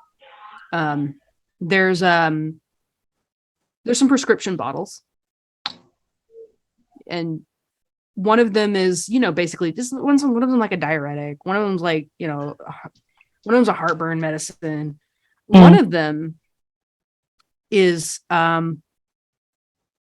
something you're not familiar with. It's not a pain medication. It's not anything that you recognize any of the like terminology on. Like, sometimes you can pick out like a suffix or a prefix of something. Yeah, and it's like a perk or oslet or something. Yeah. It's none of that. It's a local. It's the doctor here. It's a local doctor. It's a local pharmacy. It was filled at. I will take a picture of that. Yeah, I think it's probably. I'm just going to come up with the name off the top of my head. It's I'll let you know what it is when we research it. Okay. How about that? I'll have something for you later on because I don't want to just like come off the cuff of something and name something for real. My pharmacology class was like 15 years ago. I don't remember it.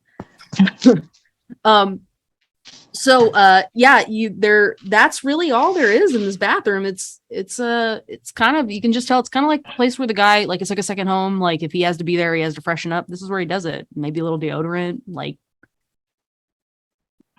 pretty much it. Mm-hmm. Now you're gonna think I'm crazy, but I want to try something before we go, just in case. I'm here to support you. I'd like to close the medicine cabinet and breathe on the mirror. I'd like to fog the mirror. What are you trying to do that for? I want to see if somebody tried to leave some kind of message. Or some kind of note? Some kind of note. So when you do that, you don't see any kind of like written message, but you do see a kind of odd shape on the mirror. It's a circle, a perfect circle. And there's one and then another one that's slightly smaller, but it's like caught the corner of the mirror. You know, like if you're looking at the mirror like this, it's like caught an edge of it. Mm-hmm.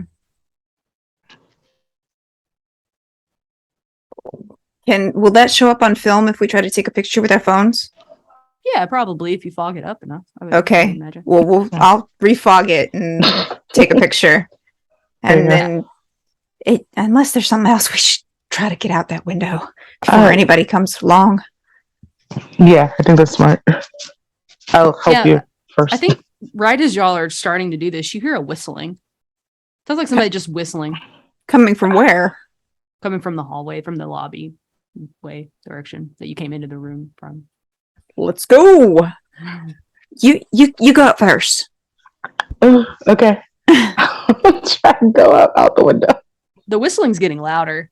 I'll try I'm gonna say this is probably desperate. After everything you've seen, you have no idea who that is. Okay, but I am assisting You are Fana, assisting. A, and B, I have been doing physical activity as a way to keep my mind off of withdrawal and trying to go to, AA and all that kind of stuff. Physical activity and sports and that kind of thing has been my go-to for that. So I have some prior Some definitely help there. Yeah, help from with the climbing and So other I'm such gonna activities. I'm gonna say for Thana's role, we're gonna do two since you got an assist from Sam, and then for Sam, I would say you could probably just do this because you still have the scar in your your shoes. Right. So maybe you use it to kind of do a little leap sort of thing, like you're like pushing up. So each of you give me a roll with 2 die. Okay. Okay.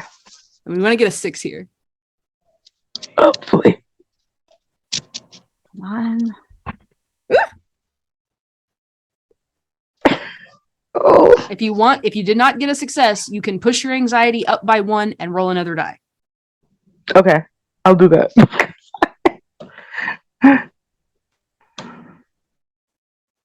Okay. 363. Ooh. Yeah. Nice. Okay, so you get out. You roll right out. You kind of when you hit the ground, you hit a little bush outside. You don't hurt yourself. Choice, you've done it. Oh my God. Sam, what you got? I got a 1 and a 5. Okay, so you get a mixed success. So on this one, so you can either choose to suffer a severe consequence. Severe. Yeah, because it's a mixed success, right? So it's you set out you achieve what you set out to do, but I take 2 points of dread, and you choose to you can either take a severe consequence or raise the despair track by 1. I will say, if the severe consequence can affect your future rolls, it can make things harder than they should be. So if you take your severe consequence this early in the game with 4 sessions left, you might be boxing yourself. That might not be a good idea. What's the other alternative? You go up. The despair track goes up by 1. Okay, let's put the despair track up by 1. Okay. So that puts our despair. Our beloved Simon, can you raise the despair track by 1? Thank you.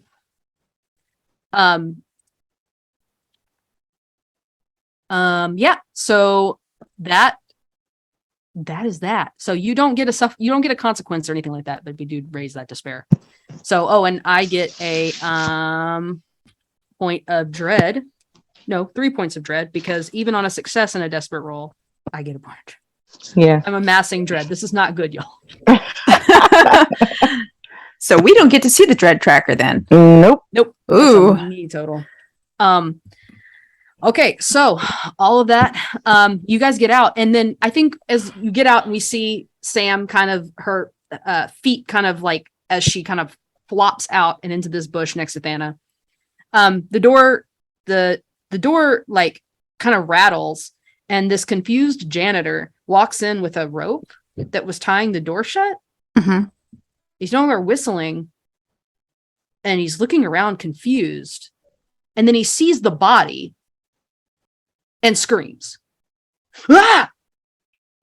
Well, What time to the fuck? go. Time to go.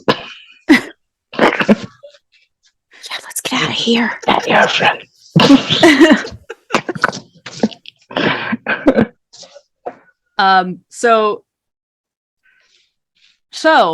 Yeah, you all make it out, and I think you make it out right about the time that when you come around that corner, you see your friends coming out of the bar with plus this weird guy.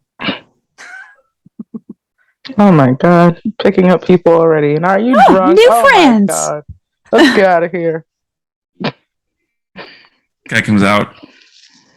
You already know what he looks like, but he's like his suit's kind of like hanging off of him a little bit too big, and he's got a zero sugar energy drink in one hand. It's a different one than he had earlier. Where does he get him from? We don't know. And he's just got his phone in the other hand. He's trying to dial it with his thumb. He's like, "Oh shit! Damn, hold on. You get It's hard to service do it. It's hard to do it with one hand. You get service out here? I don't know. I really haven't tried. I mean, I tried calling her a little while ago, but just went straight to voicemail. Yeah, it's not. I mean, you can try to see, Mhm. but it's really really spotty. You're getting LTE, He's like, in that case, he's holding it up and waving it around. Like, that'll help. and you just know that like Claire is going to be pissed. It doesn't matter Mhm, mhm. that you didn't have signal and you got caught in this proton. I feel like I should make a roll for this. you can get signal to How call Claire. pissed my wife is going to be. Yeah. You want- oh, for how pissed. Okay. Well, Can I do a scar? Scar? It's, Avoid it's the white shortest fire. scar ever. We like jump back to him like leaving the house, and a voice from the other room going, "Call me every hour," and that's it. It's the whole scar. It's the phone. The phone is the scar. Melancholy sadness. Look of despair on his face as he. Just empty. Got one of those Oh, tracker no. apps on the phone. The straights aren't all right. Oh, No, they are not. We love our straights. We love you all. We love you, Straits. exactly. We love you straight Pat you on your head. wherever you are. We love you. You're trying to make this call. It's not really going through. You got voicemail, and then you get as soon as this Bar. voicemail, as soon as you like are able to like get through this voicemail, so it finally like you as it goes to beep, and so you can record your message. You hear your phone rattle like 6 separate times. Whoa. And you look, and you've got 6 voicemail messages from Claire. Oh shit. Oh Progressive- They shit. get progressively longer as time. Hey, he's like looking through them. He's like, he lets one start, and then he's like, oh no, he goes to the next one, and he says, this one's 7 minutes long, you guys. Who leaves a voicemail for 7 minutes? That one starts off with, "I know you took 2 sips of that beer." That's rough, buddy. And then he looks at Sam and Thana, and he says, hi, I'm Will. Hi. I'm Sam. Yeah, I heard you guys had an RV problem, but they're gonna fix my car. Wait, Yeah, what? first. Anyway, your friend fell, and I pointed at Kevin. Your friend fell off the bull. Oh, you were riding the bull? Yeah, we leave Kevin alone for 1 fucking second and he hurts himself. Oh, How'd you no. do? Oh no. Listen, I'm old. Cut me some fucking slack. Also, aren't we missing someone? Yeah, she's smoking Yeah. weed with some. Yes, some Dana. kids that work at the Dana is carnival. missing. Dana is missing very much. Rachel. I wonder where Dana is going. I am Rachel. Dana is going somewhere else. Dana Oh. is missing. I am Rachel. Oh, yeah. Dana, yeah, that's right. Yep. Banna's gone. James She is went. gonna go along with whatever's happening. There you go. Nope, the fuck out of here. Yeah. Exactly. Banna just went to go talk at the hotel, and we should meet Banna there. So as you're all meeting up, you hear this commotion coming from the town square. That janitor has just walked outside and is yelling Oof. and trying to get attention. And the church doors open slowly. And this old man kind of sticks his head out. And they're yelling. They start yelling at each other. It's hard to hear from as far away as you are. It's kind of hard to hear what they're saying. But you got to pick up the gist of like, shut up, you're being too loud. No, he's dead. He's dead. So they're yelling this sort of exchange back and forth to each other.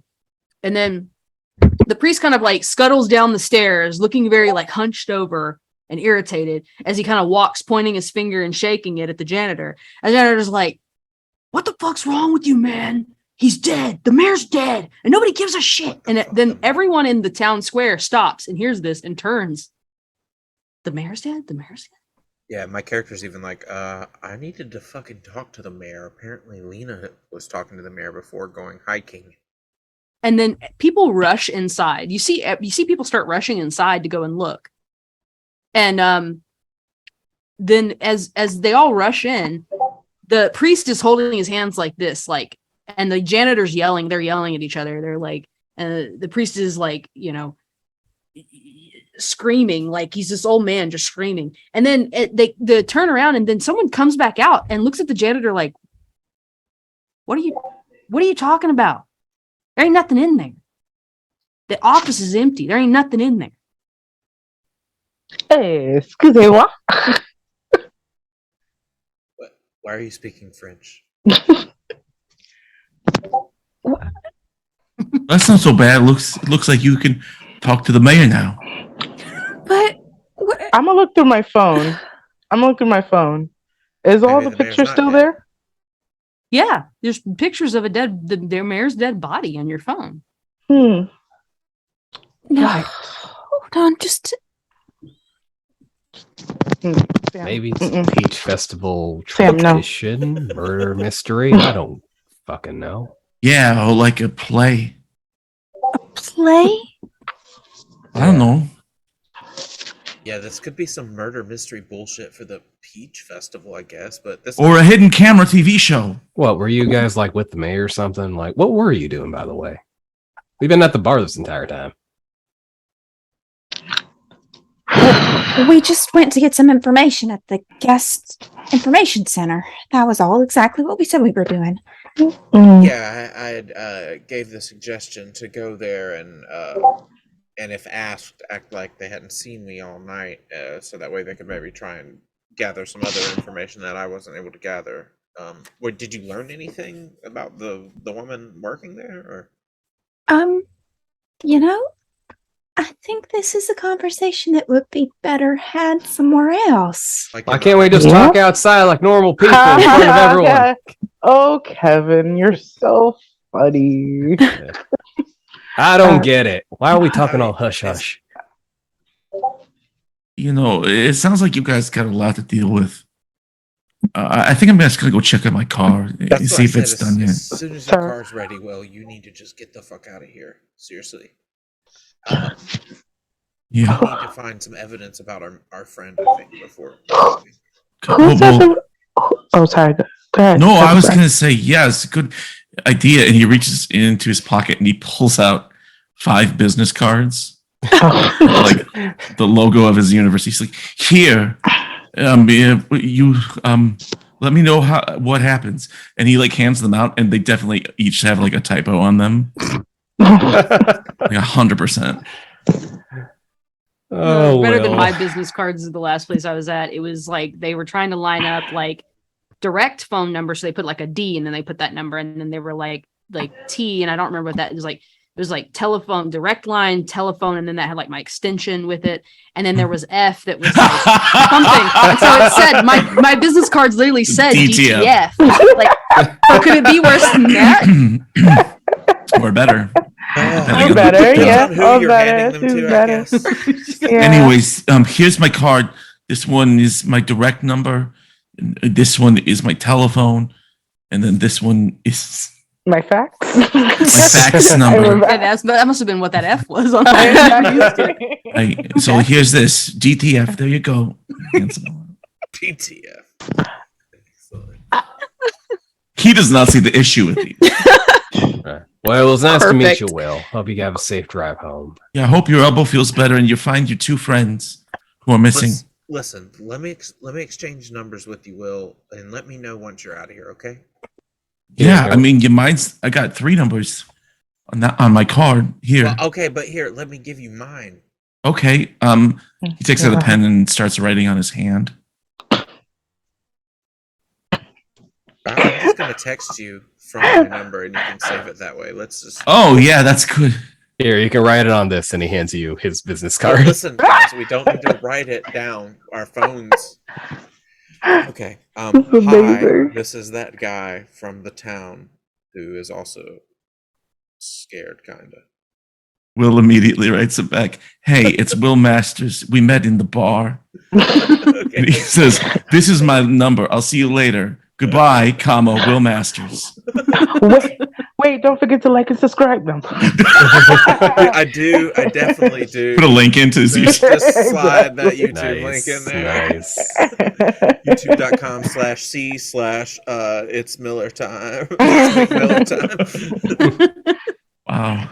And I think as you're having this conversation, you're exchanging business cards. This is, this commotion's still happening, and they're arguing with the janitor, and the poor janitor has just been traumatized, and there's no dead body. Nobody can find this body.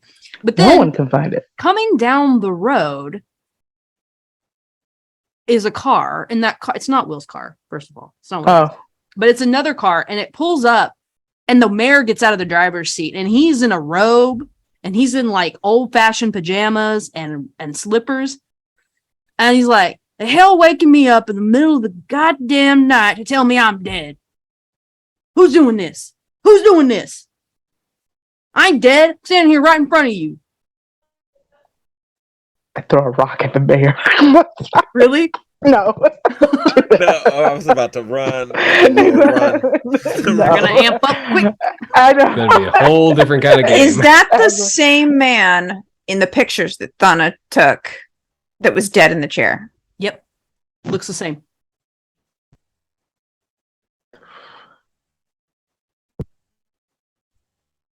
I didn't get to ask, but was the body cold or warm when we first saw it? It was No, she cold. touched it. Yeah. Cold. Yeah, we touched it. Yeah. Rigor mortis had set in. Yeah, it was cold. Wow. Cool. Cool. All right. It's late. Are we going to bed, or James, do you want to still talk to that guy? Can we go to bed? Well, we got rooms. He's up. Let me go talk to him. I'll meet y'all back at the hotel. Okay, and you two can tell me why we need to be all hush hush. Okay. The mayor is kind of shooing everybody off, breaking it up. He's like, "Y'all go home or go to the bar, get the hell out of the street. Like, this ain't nothing. It's ridiculous. Obviously he saw something he didn't see. He thought he saw something. It's not a big deal. We just go to bed. Take the night off. Hey, sir. Jake, you just take the night off. You just go home. We'll pay you. Don't worry about it. Rest, relax. You take tomorrow too. It's fine. Nobody's going to be in City Hall anyway. You just go home and take care of all that." And he looks at the priest. He goes, "And you go back into the goddamn church. You come out here screaming and yelling at people all the time. This ain't your lawn, old man. You just get out of here." And then you keep trying to get his. He's like, "What?" Oh, As he sorry. turns around. And right as I'm gonna cut you off there. Yeah. Will has already started walking back to the mechanic shop. It's just a couple blocks down the road. And Will, when you get there, Mike's there, and he's just finishing up your car. Really And good timing. He turns on the ignition. He said, "Let me drive. I'm driving around the block just a minute. You just go sit down. Okay, My boy's already in there. You just go sit down with him, sure. hang out. All right. Yeah, great. Okay. Stay there. Do not go anywhere else. Okay. I'm gonna drive around the block to make sure it's working all right." I'm not going anywhere. I'm ready to get on the road. Yeah. So, So Walmart. Mike does the Walmart. You go to Walmart. Nothing. Go to Walmart. It's not important. Took my advice. I love it. He drives around the block and he comes back and he parks the car and he gets out and he goes inside and hands you the keys. Oh, good. Will, I want you to get the hell out of here. Don't you dare Yeah. come back. Don't even look in the rear. I gotta pay you. How much do I owe you? No, don't pay me nothing. Just get the hell out. Go home. Marry your woman. Live a mediocre life, but live it. All right? Just get out. Yeah. Yeah, sure. Sure. And he walks out and he goes to the back of the Prius and he pops the trunk. And there's a big case of energy drinks from Sam's Club. And he reaches in and grabs one and gets in the driver's seat. Yeah, I think our last shot for this episode, as we hit our end time, is the taillights as Will's leaving. Don't forget to text me. Pumps his fist. He doesn't know how to text. While the mayor just yelled "what" in James's face. That's all. It's fine. It's all good. That's it. That's the end. Yep. That's That's where we end this episode. I'm going Mayor to call and it I are there. gonna have a talk. The mayor, who might be dead, who's really alive, maybe he's the walking Zombie dead. mayor. Who knows? We were talking about a zombie mayor. That's all. Zombie I mayor. was gonna jokingly call him Mayor Lazarus, and I'm gonna go ahead and get that joke out now because I know in a week I will not remember it. I was like, uh-huh. Yeah. Uh-huh. Well, so I appreciate y'all for being here. I'm gonna run through this crew. I'm gonna let them run through and go through their who they are, and so we do our promo. Tell me who you are. Tell me a bit about you. So where can we find you? What else you got going on? And before I do all that, I'm just gonna give a big shout out again to Sinister Beard Games. Check that game out, and hopefully we'll get these rules all pretty and nice and neat and printed out for all y'all. So I'm going to go around. I'm going to start with you, Sai. Hello, I'm Yutsai. You can find me at Twitter at TSISU. I am also in one other show currently at Laugh Love Lindy's channel. We play Wednesdays, a game of Good Society, where we're very polite and dramatic with each other. And lots of things happen. Yes, that is Wednesdays, I believe, at a time of the day. God, goodness, it's not coming to me. But yes, that's where you can find me. 8. Thank you, Simon, for the save. All right. Let's go ahead and move over because they're next on my list. Doc Rimbo, you tell me what's up. Yes. First, thank you. Loved being here. Best wishes to Val. Hope she comes back, does not find horrible things next week. I'm Doc Rimbo. I'm Doc Rimbo on Twitch and I'm Doc Rimbo on Twitter. On my Twitch channel, I usually play role play in the world of Red Dead Redemption 2 with an online role play server called Wild RP. And I love playing over there. I've got a couple different characters. I've got a law cadet. I've got a newspaper reporter who was a bank hostage today. It was fun. And that's what I'm doing over there. I'm not playing any games right now. Just finished a 3-season game over on Infinite RP where Marlo was one of our guests in our last season. And that was a blast. And now I've just got other stuff I'm cooking, other game systems I want to play, one-shot ideas I'm going to run. So we'll see what's next. Looking forward to it. Looking forward to applying to some of those. Oh, yeah. Real talk.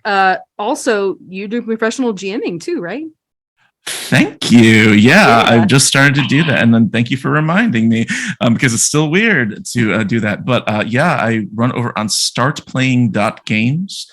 And I've started to do paid DM sessions, GM sessions, and they're great. It's been terrific so far. So if you're looking for a GM or DM, it doesn't even have to be me. There's lots of great people over there. And my tabletop role-playing Twitter is Doc Rimbo Rolls. And you can find all that info there. Nice. Yeah. Thanks. And thanks for being here. I really appreciate you Oh, being happy here. to. I'm happy to inhabit this character. It's always a pleasure. If you want an amazing role player or GM, Doc Rimbo, you just find this person, get them Sure. on your game. Sure. Seriously. So next I'm going to move over to Leland. Leland, tell us what's going on. Hi, I am Leland / Leopold the Just. My dog is bothering me. Go away. I am a social media manager / actual player / newly started professional GM. Also, I haven't got a game set up yet, but I'm gonna do a lot of the heavy lifting on that this weekend. So, if all of his games are booked up, you can find me at startplaying.games / Leopold the Just. Anyway, but no, yeah, that's gonna be fun too. I hope to have a good experience with it as well. As far as where you can find me, or the thing I'm mainly doing next is on twitch.tv / Weave the Tale, starting September 24th and every Saturday thereafter for about 9 or 10 weeks, I think. I'm going to be running an Urban Shadows 2E campaign called Somehow Human, and this will technically be the first season on that channel, but we did have a season on a previous channel before, but only 2 of the same players are coming back, so it'll be a good place to just sort of jump in. Really, it won't be like watching a second season of something. There'll be like maybe references to what happened last season with the other 2 characters, but that's about it. But yeah, come and check it out. It's a super fun, powered by the Apocalypse system, and Urban Shadows is great. And I think that's probably it. That's probably all I'm really doing besides this, for now anyway. But yeah, thanks for having me.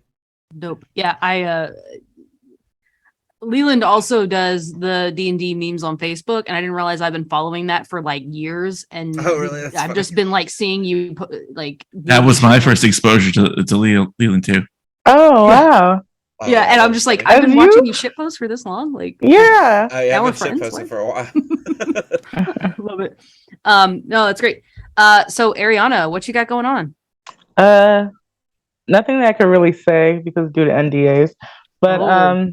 yeah. Hey, that's But cool, though. It's cool enough to exact- say by itself. Yeah, I'm gonna start saying that. Even even if no NDAs. sounds cool. Yeah.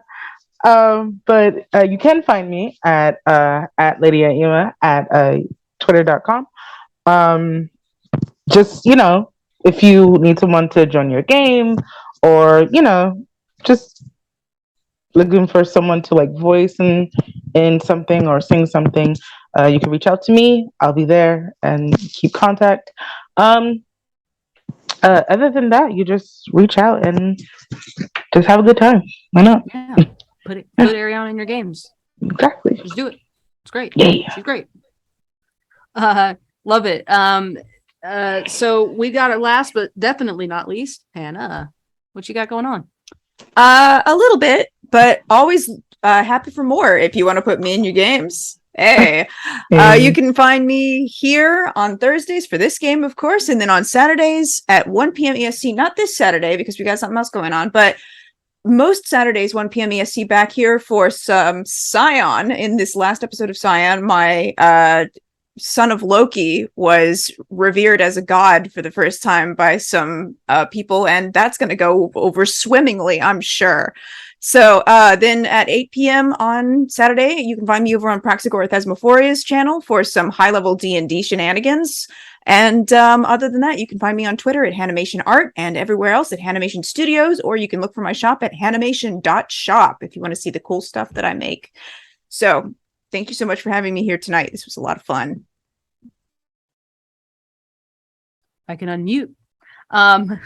Well, I want to thank each and every one of you. You're all a pleasure to have at the table. And Val, if you're watching, I love you and I miss you. Come back to me. I miss you, Val. Quit smoking weed with those carnies. Smoke weed with us. Come on. Exactly. Yeah, we're cool. I've been your storyteller tonight. I am Marlo. I go by the Bogwitch. You can find me on Twitter at Marlo Bogwitch. If you want to reach out to me, I'm always open to new opportunities to do things. I've got some things in the works. I'm not really at liberty to talk about either. I'm not under an NDA. I just don't want to talk about them until they're official. Not that cool. Not Ariana cool. So I love horror. I love running horror. I love being in horror games. So that's really my bread and butter. That's where I want to be. That's what I want to do. But I love playing anything. Right now, what else I have going on? Tuesday nights, I'm over on Other Doc's channel playing Cult. If we can get back to playing, we had a couple weeks of break, but I think we'll be back next week. I'm thinking. I'm putting my good vibes on it. Other than that, I don't really have anything else in the pipeline as far as streaming, which is really strange for me. I've applied for some stuff, so I'm hoping to hear back real soon. Other than that, I do podcasting as well. I am on Misconceptions Podcast Network. I'm in 2 different shows. I'm in Sins of the Father. It is a 5e game. We are playing teenagers. The stats are lowered. The stakes are high. This new season is traumatized kids doing things. We're looking for our missing fathers. They're missing. Come check us out. It's wholesome. It's funny. We're ridiculous. It's a lot of energy. The next show I'm on is Tales to Inspire. I play a 1940s starlet punching Nazis who also has superpowers. So if that sounds like it's up your alley, it's great. You know, she has man problems just like me. So it's really coming from shooting from the hip here. Really just playing what I know. So all of that to say, you can check us out over on Misconceptions Podcast Network. Tales to Inspire is the superhero show, and then Sins of the Father is the other one. You find it anywhere you listen to podcasts. I do also edit for Sins of the Father, so it's kind of like my baby. If my baby was just audio, I don't know. There's a joke there. Anyway, I've been your storyteller tonight. I've been here with this amazing cast. I want to thank Simon for producing for us and for letting me run this show. I know I'm ridiculous, and I appreciate you putting up with it. And we have been Hill Country Horror. Thank you all so much for watching. Much appreciation, and good night. No.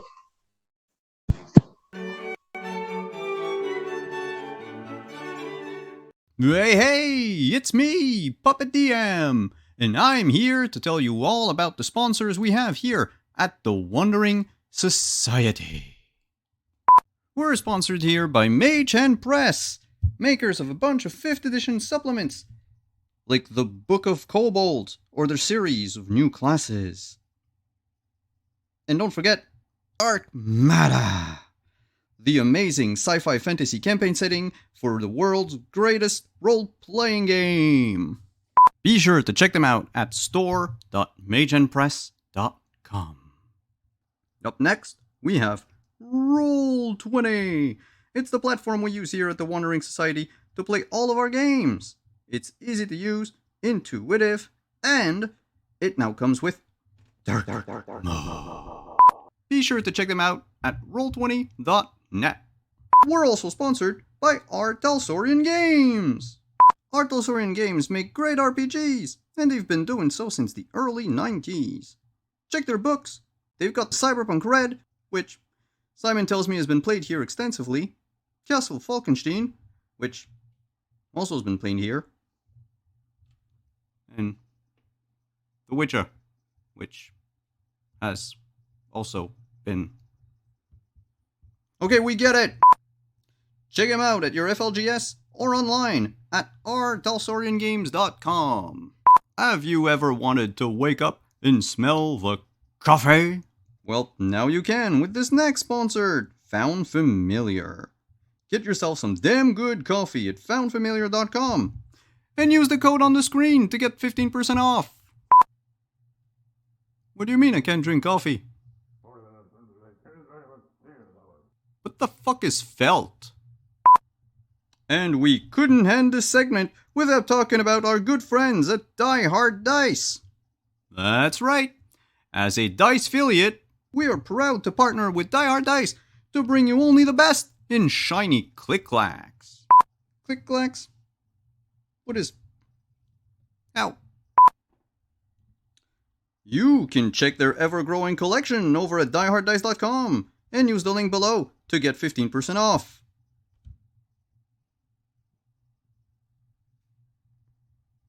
You're putting this all on me? I better get a cut.